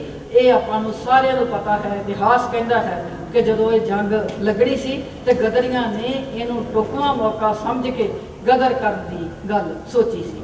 ਗਦਰ ਭਾਵੇਂ ਅਸਫਲ ਰਿਹਾ, ਪੂਰੀ ਤਰ੍ਹਾਂ ਸਫਲ ਨਹੀਂ ਹੋਇਆ, ਪਰ ਉਸ ਦੇ ਹੀ ਕਾਰਨ ਆ ਜਿਹਦੇ ਕਰਕੇ ਅੱਜ ਕਾਮਾ ਗਾਟਾ ਮਾਰੂ ਦੇ ਮੁਸਾਫਰ, ਜਿਨ੍ਹਾਂ ਦੇ ਦ੍ਰਿੜ ਇਰਾਦੇ, ਜਿਨ੍ਹਾਂ ਦੀਆਂ ਕੁਰਬਾਨੀਆਂ, ਗਦਰ ਪਾਰਟੀ ਦੇ ਦੇਸ਼ ਭਗਤਾਂ ਦੀਆਂ ਕੁਰਬਾਨੀਆਂ, ਜਿਹਦੇ ਕਰਕੇ ਸਾਨੂੰ ਆਜ਼ਾਦੀ ਮਿਲੀ ਆ, ਸਾਨੂੰ ਬਰਾਬਰੀ ਮਿਲੀ ਆ। ਇਸ ਮੌਕੇ ਤੇ ਮੈਂ ਇੱਕ ਗੱਲ ਕਹਿਣੀ ਚਾਹੂੰਗੀ ਕਿ ਜਿਹੜਾ ਇਹਨਾਂ ਗਦਰੀਆਂ ਦਾ, ਕਾਮਾ ਗਾਟਾ ਮਾਰੂ ਦੇ ਮੁਸਾਫਰਾਂ ਦਾ ਜਿਹੜਾ ਇਤਿਹਾਸ ਆ, ਉਹਨਾਂ ਦੀ ਖੂਨ ਰੂਪੀ ਸਿਆਹੀ ਦੇ ਨਾਲ ਲਿਖਿਆ ਗਿਆ ਹੈ। ਇਹ ਸਾਡੇ ਇਤਿਹਾਸ ਦਾ ਇੱਕ ਅਮੁੱਲ ਪੰਨਾ ਹੈ, ਜਿਹੜਾ ਆਉਣ ਵਾਲੇ ਸਮੇਂ ਦੇ ਵਿੱਚ ਹੋਰ ਵੀ ਜਿਹੜਾ ਸਾਨੂੰ ਉਤੇਜਨਾ ਦੇਗਾ। ਜਿਸ ਤਰ੍ਹਾਂ ਦਾ ਉਹ ਵਿਹਾਰ ਉਹਨਾਂ ਦੇ ਨਾਲ ਹੋਇਆ, ਜਾਂ ਅੱਜ ਵੀ ਮੇਰੇ ਤੋਂ ਪਹਿਲਾਂ ਬੁਲਾਰੇ ਦੱਸ ਕੇ ਗਏ ਆ ਕਿ ਹੁਣ ਵੀ ਜਿਹੜੀ ਬ੍ਰਿਟਿਸ਼ ਹਕੂਮਤ ਆ ਜਾਂ ਵੀਜ਼ੇ ਦੇ ਸਬੰਧ ਕਿਸ ਤਰ੍ਹਾਂ ਦੇ ਵਿਤਕਰੇ ਕਰ ਰਹੀ ਆ, ਵਿਤਕਰੇ ਸਾਡੇ ਨਾਲ ਹੋ ਰਹੇ ਆ, ਸਿਰਫ ਉਹਨਾਂ ਦੇ ਰੂਪ ਬਦਲੇ ਆ। ਉਹਨਾਂ ਬਦਲੇ ਰੂਪਾਂ ਨੂੰ ਆਪਾਂ ਨੂੰ, ਇਸ ਸੰਘਰਸ਼ ਨੂੰ, ਗਦਰੀ ਬਾਬਿਆਂ ਦੇ ਉਸ ਜਿਹੜਾ ਉਹਨਾਂ ਨੇ ਸਾਨੂੰ ਮਾਰਗ ਦੱਸਿਆ ਹੈ, ਜਿਹੜਾ ਉਹਨਾਂ ਨੇ ਸੁਪਨੇ ਲਏ ਆ, ਉਹਨਾਂ ਨੂੰ ਬਰਕਰਾਰ ਰੱਖਣ ਲਈ ਆਪਾਂ ਨੂੰ ਜਿਵੇਂ ਤੁਸੀਂ ਇੱਥੇ ਸੰਘਰਸ਼ ਕਰ ਰਹੇ ਜੇ ਇਸ ਤਰ੍ਹਾਂ ਦਾ ਸੰਘਰਸ਼ ਜਾਰੀ ਰੱਖਣਾ ਚਾਹੀਦਾ ਹੈ। ਇਹਨਾਂ ਸ਼ਬਦਾਂ ਦੇ ਨਾਲ ਅੱਜ ਦਾ ਮੈਂ ਇਸ ਸਮਾਗਮ 'ਚ ਇੰਨਾ ਕੁ ਤੁਹਾਡਾ ਟਾਈਮ ਲੈਂਦੀ ਹਾਂ। ਜੈ ਜੈ।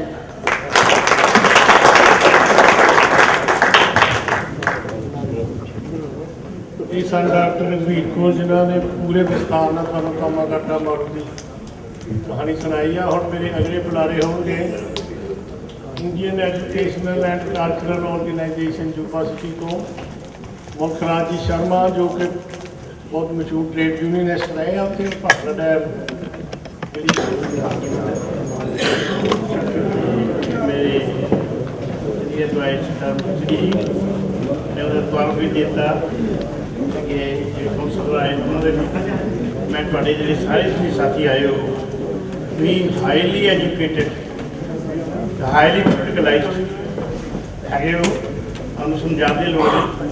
ਕਾਮਾ ਘਾਟਾ ਮਾਰੂ ਦੇ ਬਾਰੇ ਦੇ ਵਿੱਚ ਸਾਰਾ ਵਿਸਤਾਰ ਨਾਲ ਦੱਸਿਆ ਸਾਡੇ ਭੈਣ ਜੀ ਨੇ,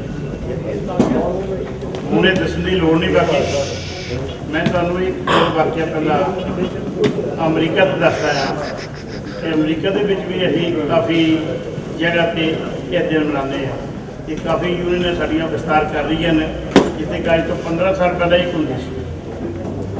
ਵਧਦੇ ਜਾ ਰਹੀਆਂ ਕੈਨੇਡਾ ਦੇ ਵਿੱਚ ਜਿੱਥੇ ਦੇਖੋ ਗਦਰੀ ਬਾਬਿਆਂ ਦਾ ਦਿਨ ਮਨਾਏ ਜਾ ਰਹੇ ਨੇ, ਦੱਸੇ ਹੋ ਰਹੇ ਨੇ ਉਹਨਾਂ ਦੇ।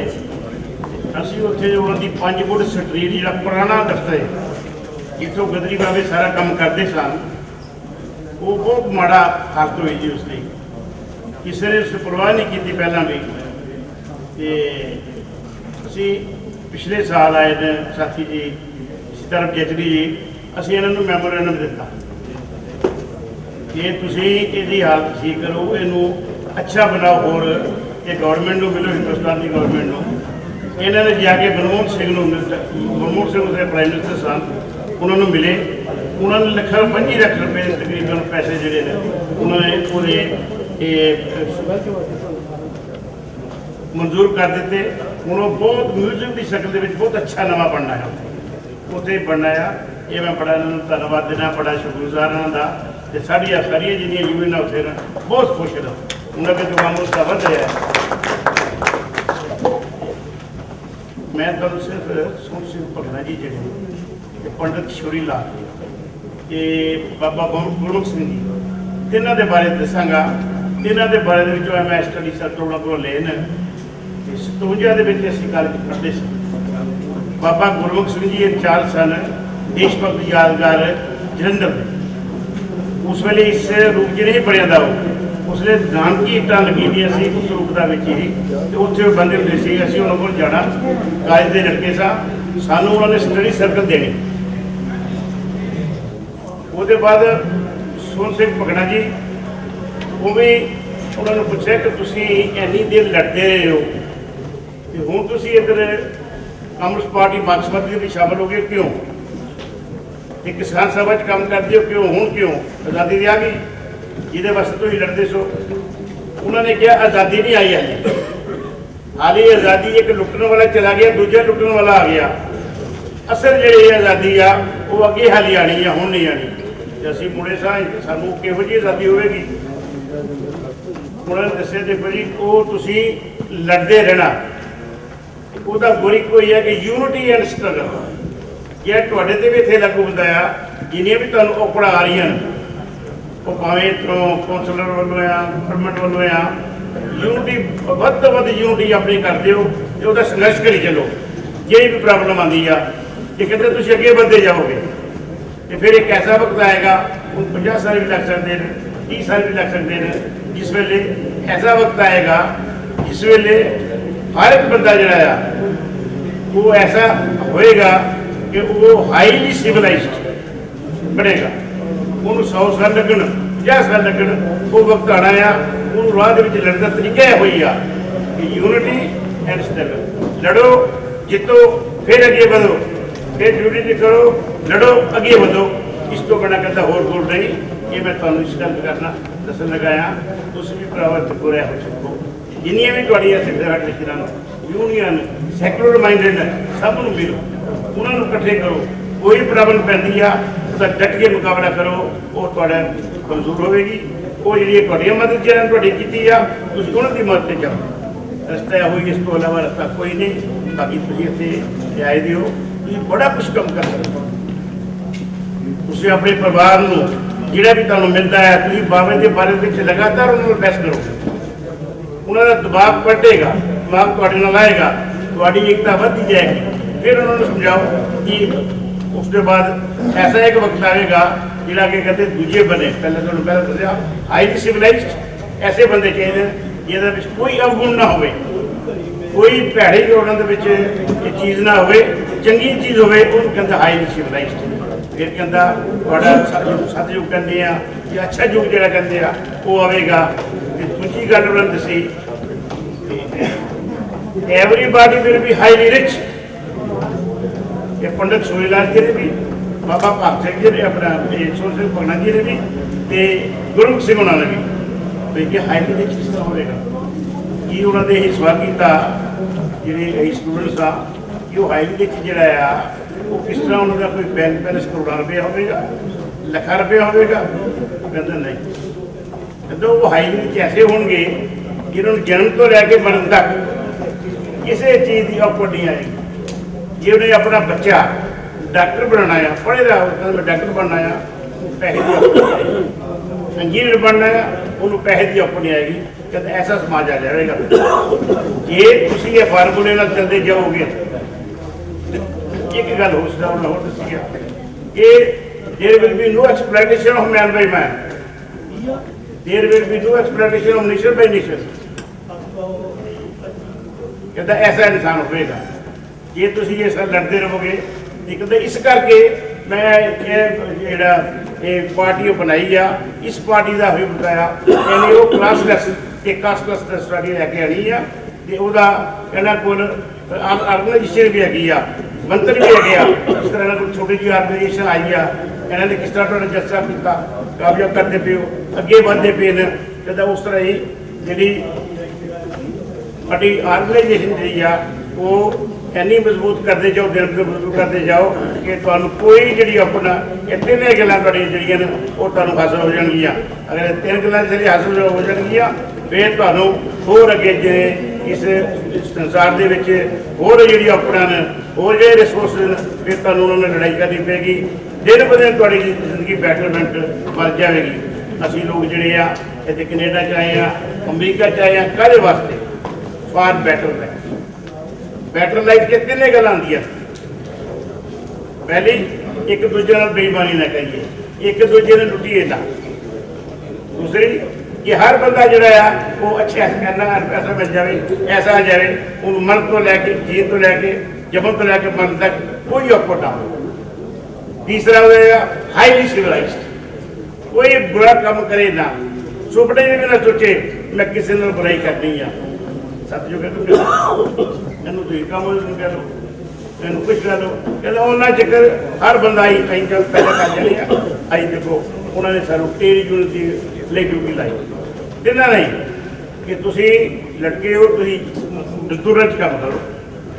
असी किया मजदूर काम मोस्टली डैमां दे विच साथी मेरे आए थे, ये सारे जानते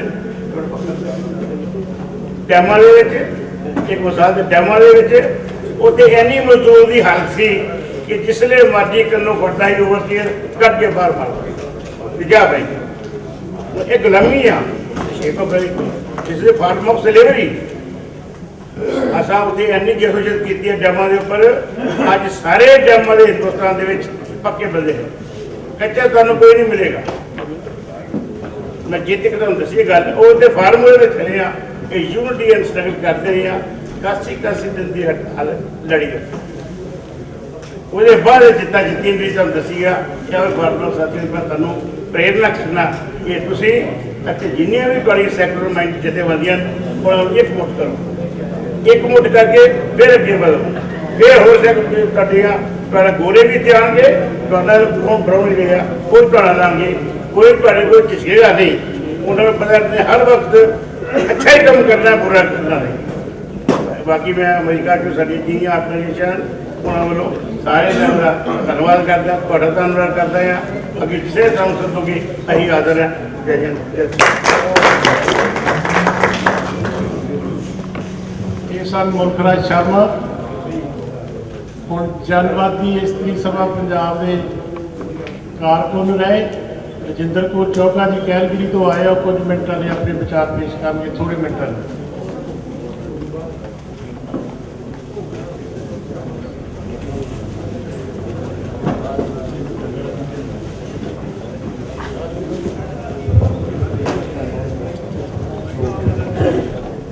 प्रधानगी मंडल हिंद कम्युनिस्ट पार्टी मार्क्सवादी के बोर्ड मेंबर कांग्रेस सीताराम जयश्री जी,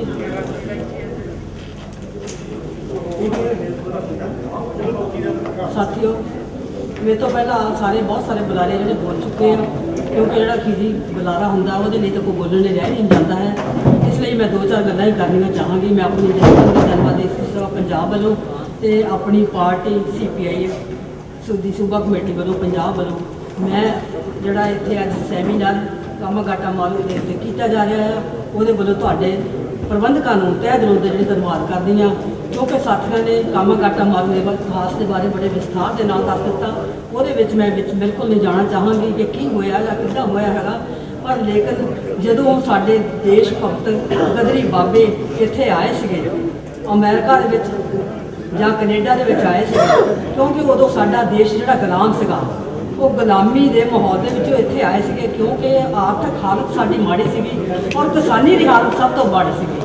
और अपनी ਜਿਹੜੀ ਆ किसानी की हालत ਨੂੰ जो अपने ਜਿਹੜੀ आर्थिक हालत ਨੂੰ ਚੰਗਾ ਕਰਨ ਲਈ ਜਦੋਂ ਇੱਥੇ ਆਏ ਸੀਗੇ ਉਹ गुलामी के माहौल के ਵਿੱਚੋਂ आण के ਜਦੋਂ ਇੱਥੇ और उन्होंने साह लिया ਜਿਹੜਾ ਇੱਥੇ देश ਜਿਹੜਾ आज़ाद ਹੋਇਆ ਸੀਗਾ ਤੇ ਉਹਨਾਂ ਨੂੰ ਆਪਣੇ देश की गुलामी का ਇੱਥੇ ਦੇ ਜਿਹੜੇ ਆਜ਼ਾਦੀ ਦੇ ਮਾਹੌਲ ਦਾ ਜਦੋਂ ਅਹਿਸਾਸ ਹੋਇਆ ਤੇ ਉਹ ਤਕੜੇ ਜੁੱਸੇ ਵਾਲੇ ਵੀ ਸੀਗੇ ਔਰ ਕਿਸਾਨੀ ਦੇ ਵਿੱਚ ਜਿਹੜਾ ਆਪਣਾ ਉਹਨਾਂ ਦਾ ਸਰੀਰ ਵੀ ਚੰਗਾ ਸੀਗਾ। ਉਹਨਾਂ ਨੇ ਆਪਣਾ ਮਿਹਨਤ ਦੇ ਨਾਲ ਕੰਮ ਕਰਕੇ ਆਪਣੀਆਂ ਜ਼ਮੀਨਾਂ ਜਾਇਦਾਦਾਂ ਇੱਥੇ ਬਣਾਈਆਂ ਔਰ ਜਾਇਦਾਦਾਂ ਜਦੋਂ ਬਣਾਈਆਂ ਸਭ ਕੁਝ ਹੋਇਆ ਤੇ ਇੱਥੇ ਦੇ ਜਿਹੜੇ ਸੀਗੇ ਜਿਹੜੇ ਅੰਗਰੇਜ਼ ਸੀਗੇ ਉਹਨਾਂ ਦੇ ਮਨ ਦੇ ਵਿੱਚ ਇਹ ਆਇਆ ਕਿ ਇਹ ਤੇ ਇੱਥੇ ਆਣ ਕੇ ਇਹਨੇ ਆਪਣੇ ਪੈਰ ਲਾਉਣ ਲੱਗ ਪਿਆ। ਇਸ ਕਰਕੇ ਉਹਨਾਂ ਦੇ ਮਨ ਦੇ ਵਿੱਚ ਉਹਨਾਂ ਦੇ ਪ੍ਰਤੀ ਈਰਖਾ ਹੋ ਗਈ ਤਾਂ ਔਰ ਉਹਨਾਂ ਦੇ ਨਾਲ ਪੈਰ ਦੇ ਉੱਤੇ ਜਿਹੜਾ ਵਿਤਕਰੇ ਕਰਨ ਲੱਗ ਪਏ। ਜਦੋਂ ਵਿਤਕਰੇ ਕੀਤੇ ਜਾਂਦੇ ਰਹੇ ਤੇ ਫਿਰ ਇੱਥੇ ਤੱਕ ਆ ਗਿਆ ਜਿਹੜਾ ਕਾਮਾਗਾਟਾ ਮਾਰੂ ਜਹਾਜ਼ ਦਾ ਜਿਹੜਾ ਅੱਜ ਜਿਹੜਾ ਮਨਾਇਆ ਜਾ ਰਿਹਾ, ਮੈਂ ਸਿਰਫ ਉਹਦੇ ਬਾਰੇ ਗੱਲ ਕਰਾਂਗੀ ਕਿ ਉੱਥੇ ਫਿਰ ਉਹਨਾਂ ਦੇ ਨਾਲ ਵਿਤਕਰੇ ਦੇ ਨਾਲ ਇਹ ਫੈਸਲਾ ਕੀਤਾ ਗਿਆ ਕਿ ਜਿਹੜਾ ਸਿੱਧਾ ਜਹਾਜ਼ ਲੈ ਕੇ ਇੱਥੇ ਜਿਹੜਾ ਕਿਸੇ ਵੀ ਦੇਸ਼ ਤੋਂ ਇੱਥੇ ਨਹੀਂ ਆਉਂਦਾ ਤੇ ਉਹਨੂੰ ਜਿਹੜਾ ਇੱਥੇ ਉੱਤਰ ਨਹੀਂ ਦਿੱਤਾ ਜਾਊਗਾ, ਜਾਂ ਜਿਹੜਾ ਆਊਗਾ ਤਾਂ 200 ਰੁਪਇਆ ਜਿਹੜਾ ਉਹ ਡਾਲਰ ਦੇ ਕੇ ਇੱਥੇ ਜਿਹੜਾ ਉਤਰੂਗਾ। ਤੇ ਉਸ ਸਮੇਂ ਉਹਨਾਂ ਦੇ ਮਨ ਦੇ ਵਿੱਚ ਇਹ ਆਇਆ ਕਿ ਇਹ ਜਿਹੜਾ ਸਾਡੇ ਨਾਲ ਵਿਤਕਰਾ ਕੀਤਾ ਜਾਂਦਾ ਇਸ ਨੂੰ ਕਿੱਦਾਂ ਦੂਰ ਕੀਤਾ ਜਾਵੇ। ਔਰ ਨਾਲ ਹੀ ਉੱਥੇ ਦੀ ਸਰਕਾਰ ਨੇ ਇਹ ਵੀ ਕਿਹਾ ਕਿ ਜੇ ਤੁਹਾਨੂੰ ਅਸੀਂ ਆਪਣੇ ਕਿਰਾਏ ਦੇ ਉੱਤੇ ਜਿਹੜਾ ਟਾਪੂ ਗਲਾਸ ਆ ਉੱਥੇ ਭੇਜ ਦੇਵਾਂਗੇ, ਉੱਥੇ ਜਾ ਕੇ ਤੁਸੀਂ ਆਪਣੀਆਂ ਜਿਹੜੀ ਜ਼ਿੰਦਗੀ ਨੂੰ ਬਿਹਤਰ ਬਣਾ ਲਵੋ। ਤਾਂ ਉਹਨਾਂ ਨੇ ਇੱਕ ਡੈਪੂਟੇਸ਼ਨ ਉੱਥੇ ਗਲਾਸ ਦੇ ਵਿੱਚ ਭੇਜਿਆ, ਉੱਥੇ ਜਾ ਕੇ ਇਹ ਦੇਖਣ ਲਈ ਕਿ ਉੱਥੇ ਦੇ ਲੋਕਾਂ ਦੀ ਹਾਲਤ ਕੀ ਆ। ਉਹਨਾਂ ਨੇ ਆਣ ਕੇ ਦੱਸਿਆ ਕਿ ਉੱਥੇ ਦੇ ਲੋਕ ਜਿਹੜੇ ਆ ਭਿਆਨਕ ਬਿਮਾਰੀਆਂ ਦੇ ਨਾਲ ਜਿਹੜੇ ਗ੍ਰਸਤ ਆ, ਉਹਨਾਂ ਨੂੰ TB ਹੋਈ ਆ, ਉਹਨਾਂ ਨੂੰ ਜਿਹੜੇ ਪੇਚਸ ਲੱਗੇ ਹੋ ਆ, ਉਹਨਾਂ ਨੂੰ ਪੀਲੀਆ ਬੁਖਾਰ ਹੋਇਆ ਆ। ਔਰ ਜਿਹੜੇ ਇੱਥੇ ਦੇ ਸਾਡੇ ਸਿੱਧੇ ਆਏ ਹੋ ਸੀਗੇ ਜਿਹੜੇ ਪ੍ਰਵਾਸ ਕਰਕੇ ਆਏ ਹੋਏ ਸੀ ਪੰਜਾਬੀ ਆਏ ਹੋਏ ਸੀ, ਉਹਨਾਂ ਨੇ ਜਾਣ ਤੋਂ ਇਨਕਾਰ ਕਰ ਦਿੱਤਾ। ਔਰ ਇੱਥੇ ਫਿਰ ਸਰਕਾਰ ਨੇ ਜਿਹੜਾ ਸੀਗਾ 920 ਜਿਹੜਾ ਕਾਨੂੰਨ ਜਿਹੜਾ 1910 ਦੇ ਵਿੱਚ ਬਣਾਇਆ ਸੀਗਾ ਵੀ ਜਿਹੜਾ ਸਿੱਧਾ ਜਹਾਜ਼ ਲੈ ਕੇ ਇੱਥੇ ਨਹੀਂ ਆ ਸਕੂਗਾ ਤੇ ਇਸ ਕਰਕੇ ਉਹਨਾਂ ਨੂੰ ਉੱਥੇ ਉਤਰ ਨਹੀਂ ਦਿੱਤਾ ਜਾਊਗਾ।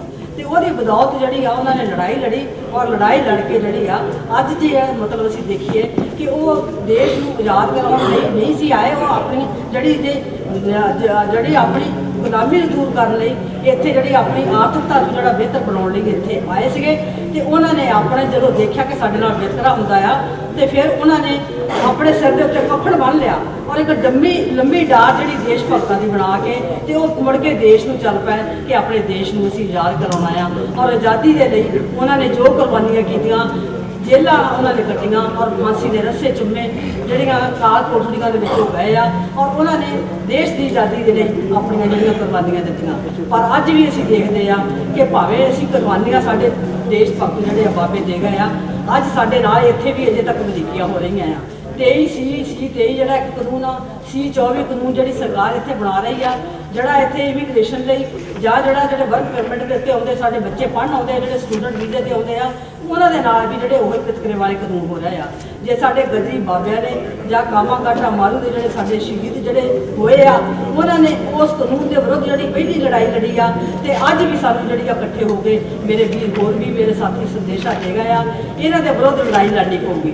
ਨਾਲ ਹੀ ਮੇਰੇ ਭੈਣ ਜੀ ਜਿਹੜੇ MP ਉਹ ਵੀ ਕਹਿ ਕੇ ਗਏ ਆ ਕਿ ਜਿੰਨੀ ਦੇਰ ਅਸੀਂ ਆਪਣੀ ਜਨਰੇਸ਼ਨ ਨੂੰ ਨਾਲ ਨਹੀਂ ਲਿਆਵਾਂਗੇ, ਜਿੰਨੀ ਦੇਰ ਅਸੀਂ ਆਪਣੀਆਂ ਮਾਵਾਂ ਭੈਣਾਂ ਨੂੰ ਨਾਲ ਨਹੀਂ ਲਿਆਵਾਂਗੇ, ਜਿੰਨੀ ਦੇਰ ਅਸੀਂ ਆਪਣੇ ਬੱਚਿਆਂ ਨੂੰ ਨਾਲ ਨਹੀਂ ਲਿਆਵਾਂਗੇ, ਤੇ ਫਿਰ ਸਾਨੂੰ ਜਿਹੜਾ ਆ ਨਾ ਕਾਮਾ ਗਾਟਾ ਮਾਰੂ ਦਾ ਉਹਨਾਂ ਨੂੰ ਪਤਾ ਲੱਗੂਗਾ, ਨਾ ਸਾਡੇ ਬੱਚਿਆਂ ਨੂੰ ਪਤਾ ਲੱਗੂਗਾ ਕਿ ਕੀ ਹੋਇਆ ਕੀ ਨਹੀਂ ਹੋਇਆ। ਅਸੀਂ ਇੱਥੋਂ ਸੈਮੀਨਾਰ ਕਰਕੇ ਚੱਲ ਜਾਵਾਂਗੇ ਘਰਾਂ ਦੇ ਵਿੱਚ, ਲੇਕਿਨ ਸਾਡੇ ਘਰ ਦੇ ਬੱਚਿਆਂ ਨੂੰ ਕੋਈ ਨਹੀਂ ਪਤਾ ਲੱਗੇਗਾ ਕਿ ਕੀ ਹੋਇਆ ਕੀ ਨਹੀਂ ਹੋਇਆ। ਇਸ ਲਈ ਆਓ ਇਕੱਠੇ ਹੋਈਏ, ਇਕੱਠੇ ਹੋ ਕੇ, ਕਿਉਂਕਿ ਕੋਈ ਵੀ ਜਿਹੜੀ ਆ ਜੰਗ ਆ ਜਾਂ ਲੜਾਈ ਆ ਜਾਂ ਜੇ ਕਿਸੇ ਅਸੀਂ ਵਿਤਕਰੇ ਦੇ ਵਿਰੁੱਧ ਲੜਾਈ ਲੜਨੀ ਆ, ਅਸੀਂ ਜਥੇਬੰਦ ਹੋ ਕੇ ਲੜਾਈ ਜਿੰਨਾ ਚਿਰ ਨਹੀਂ ਲੜਦੇ ਉਨੀ ਦੇਰ ਸਾਨੂੰ ਜਿਹੜੀ ਆ ਕੋਈ ਵੀ ਜਿੱਤ ਪ੍ਰਾਪਤ ਨਹੀਂ ਹੁੰਦੀ। ਤੇ ਜੇ ਅਸੀਂ ਇਹਨਾਂ ਬੁਰਾਈਆਂ ਦੇ ਵਿਰੁੱਧ ਵੀ ਲੜਨਾ ਆ ਤੇ ਸਾਨੂੰ ਇਕੱਠੇ ਹੋ ਕੇ ਜਥੇਬੰਦ ਹੋ ਕੇ ਲੜਾਈ ਲੜਨੀ ਪਊਗੀ। ਮੈਂ ਇਹਨਾਂ ਸ਼ਬਦਾਂ ਦੇ ਨਾਲ ਹੀ ਤੁਹਾਡਾ ਸਾਰਿਆਂ ਦਾ ਤਹਿ ਦਿਲ ਧੰਨਵਾਦ ਕਰਦੀ ਹਾਂ ਤੇ ਨਾਲ ਹੀ ਪ੍ਰਬੰਧਕਾਂ ਦਾ ਵੀ ਤਹਿ ਦਿਲ ਧੰਨਵਾਦ ਕਰਦੀ ਹਾਂ ਜਿਨ੍ਹਾਂ ਨੇ ਮੈਨੂੰ ਮੌਕਾ ਵੀ ਦਿੱਤਾ, ਕਿਉਂਕਿ ਥੋੜਾ ਸਮਾਂ ਹੋਣ ਕਰਕੇ ਜਿਸ ਢੰਗ ਦੇ ਨਾਲ ਸਾਡੇ ਬੁਲਾਰਿਆਂ ਨੇ ਬੋਲ ਦਿੱਤਾ, ਸਾਰਾ ਕੁਝ ਦੱਸ ਦਿੱਤਾ, ਮੈਂ ਆਪਣੇ ਵੱਲੋਂ ਔਰ ਆਪਣੀ ਜਥੇਬੰਦੀ ਔਰ ਆਪਣੀ ਪਾਰਟੀ ਵੱਲੋਂ ਤੁਹਾਨੂੰ ਸਾਰਿਆਂ ਨੂੰ ਇਸ ਜਿਹੜਾ ਕਾਮਾ ਗਾਟਾ ਮਾਰੂ ਦਾ ਜਿਹੜਾ ਸੈਮੀਨਾਰ ਕੀਤਾ ਜਾ ਰਿਹਾ ਇਹਦੇ ਲਈ ਵਧਾਈ ਵੀ ਦਿੰਦੀ ਹਾਂ ਤੇ ਸਾਨੂੰ ਅੱਗੋਂ ਤੋਂ ਵੀ ਜਿਹੜਾ ਆ ਜਥੇਬੰਦ ਹੋ ਕੇ ਜਿਹੜੀ ਲੜਾਈ ਲੜਨੀ ਪਊਗੀ ਇਹਨਾਂ ਬੁਰਾਈਆਂ ਦੇ ਵਿਰੁੱਧ। ਇਹਨਾਂ ਸ਼ਬਦਾਂ ਦੇ ਨਾਲ ਤੁਹਾਡਾ ਧੰਨਵਾਦ ਕਰਦੀ ਹੋਈ ਜੈ ਅਖਤਾ ਜੈ ਸਿੰਘ।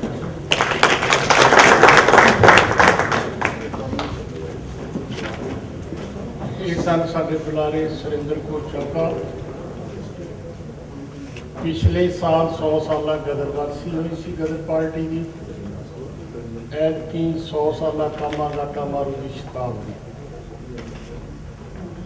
ਮੂਲੀ 100 ਸਾਲਾਂ ਆਪਾਂ ਦੇਖਣੀ ਨਹੀਂ, ਜਿਹੜੇ ਦਮ ਆਪਣੇ ਰਹਿੰਦੇ ਆ ਆਪਾਂ ਨੂੰ ਇਹ ਯਾਦ ਕਰਨਾ ਚਾਹੀਦਾ ਕਿ ਮਰ ਤਾਂ ਸਾਰਿਆਂ ਨੇ ਜਾਣਾ। ਕੋਈ ਸ਼ਰਾਬ ਪੀ ਕੇ ਮਰ ਗਿਆ, ਕੋਈ ਬਿਮਾਰ ਹੋ ਕੇ ਮਰ ਗਿਆ, ਕੋਈ ਐਕਸੀਡੈਂਟ ਨਾਲ ਮਰ ਗਿਆ। ਜਿਹੜੇ ਦਮ ਰਹਿੰਦੇ ਆ ਉਹਨਾਂ ਨੂੰ ਸਿੱਧੇ ਪਾਸੇ ਲਾ ਦਿੰਦੇ। फैज ਉਹਨਾਂ ਦਾ ਇੱਕ शेर ਆ, जिस दाद से कोई मक्तल में गया वो बात सलामत रहती है। ये जान तो आनी जानी है इस जान की क्या बात है, क्या कीमत है, पता नहीं क्या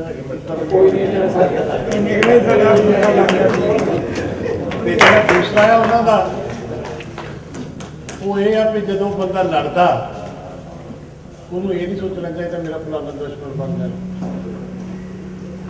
ਉਹਦੇ ਲਈ ਇਹ ਆ ਵੀ ਹੁਣ ਨਹੀਂ ਮੈਂ ਭੁੱਲਣਾ ਉਹਦੇ ਲਈ ਇਹ ਆ कि वो जो कहता है मेरा कोई दुश्मन नहीं, बेगमा कह दो उसे अफसोस के तो इंसान नहीं। बहुत अच्छी घर तरक्की की लड़ाई में लड़ा है एक बार, क्या बने तेरे न दुश्मन ये कोई मकान नहीं। घर नहीं गदार को तूने निकाली गालियां, बद है तू बुज़दिल है तो तेरा कोई ईमान नहीं।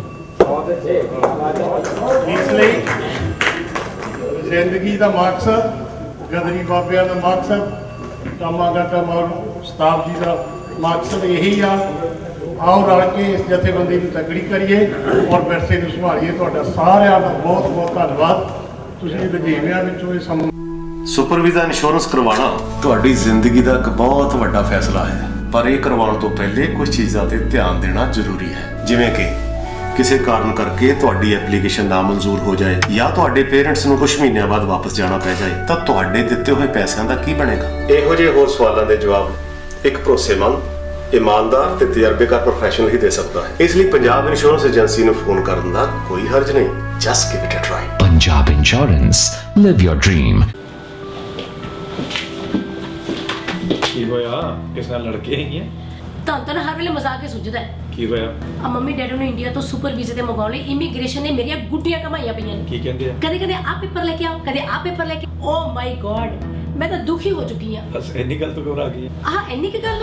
ਜਦੋਂ ਆਪਾਂ ਨਾ ਕ੍ਰਾਊਨ ਇਮੀਗ੍ਰੇਸ਼ਨ ਦੇ ਰਾਜਪਾਲ ਹੋਲਟਗਰ ਨੂੰ ਮਿਲੇ ਨਾ ਤਾਂ ਉਹਨਾਂ ਨੇ ਕੰਮ ਮਿੰਟਾਂ ਸਕਿੰਟਾਂ 'ਚ ਕਰ ਦੇਣੇ ਨੇ। ਸੱਚੀ ਮੈਂ ਤਾਂ ਐਵੇਂ ਘਬਰਾ ਗਈ ਸੀਗੀ। 9057897744 मॉर्गेज नवी लेनी है या रीन्यू करानी है तो आज ही मिलो कम्युनिटी के मशहूर मॉर्गेज ब्रोकर सरदार स्वरूप सिंह चंदी होरां नूं। रेजिडेंशियल कमर्शियल और प्राइवेट मॉर्गेज विच बचत करने वास्ते भरोसेयोग नाम सरदार स्वरूप सिंह चंदी। लाइफ क्रिटिकल इलनेस डिसेबिलिटी ते होम इंश्योरेंस भी करते हैं। 6045725050 सरदार स्वरूप सिंह चंदी। AAA Auto Body अपने ਭਰਾਵਾਂ ਦੀ ਬਰਨਵੀ ਵਿੱਚ one of the biggest ICBC authorized auto body shop ਜਿਨ੍ਹਾਂ ਕੋਲ ਐਕਸਪ੍ਰੈਸ ਵੈਲੇ ਸਰਵਿਸ ਤੋਂ ਇਲਾਵਾ ਐਕਸਪੀਰੀਅੰਸ ਅਤੇ ਸਰਟੀਫਾਈਡ ਟੈਕਨੀਸ਼ੀਅਨਸ ਵੀ ਹਨ ਤੇ ਬਿਨਾਂ ਸ਼ੱਕ high tech computerised paint shop booth ਦੀ ਵੀ ਫੈਸਿਲਿਟੀ ਹੈਗੀ ਹੈ। ਤੁਹਾਡੇ ਸਾਰੀ ਜ਼ਰੂਰਤਾਂ ਲਈ ਜਿਵੇਂ ਡੈਂਟਿੰਗ, ਪੇਂਟਿੰਗ ਜਾਂ ਕੋਲੀਜਨ ਸਰਵਿਸਿਜ਼ ਲਈ ਫੋਨ ਕਰੋ Harmesh Sharma 6042991054. They can handle ICBC claim and inspection independently. साहिबान, आज बैसाखी का दिन है। Position, load, fire.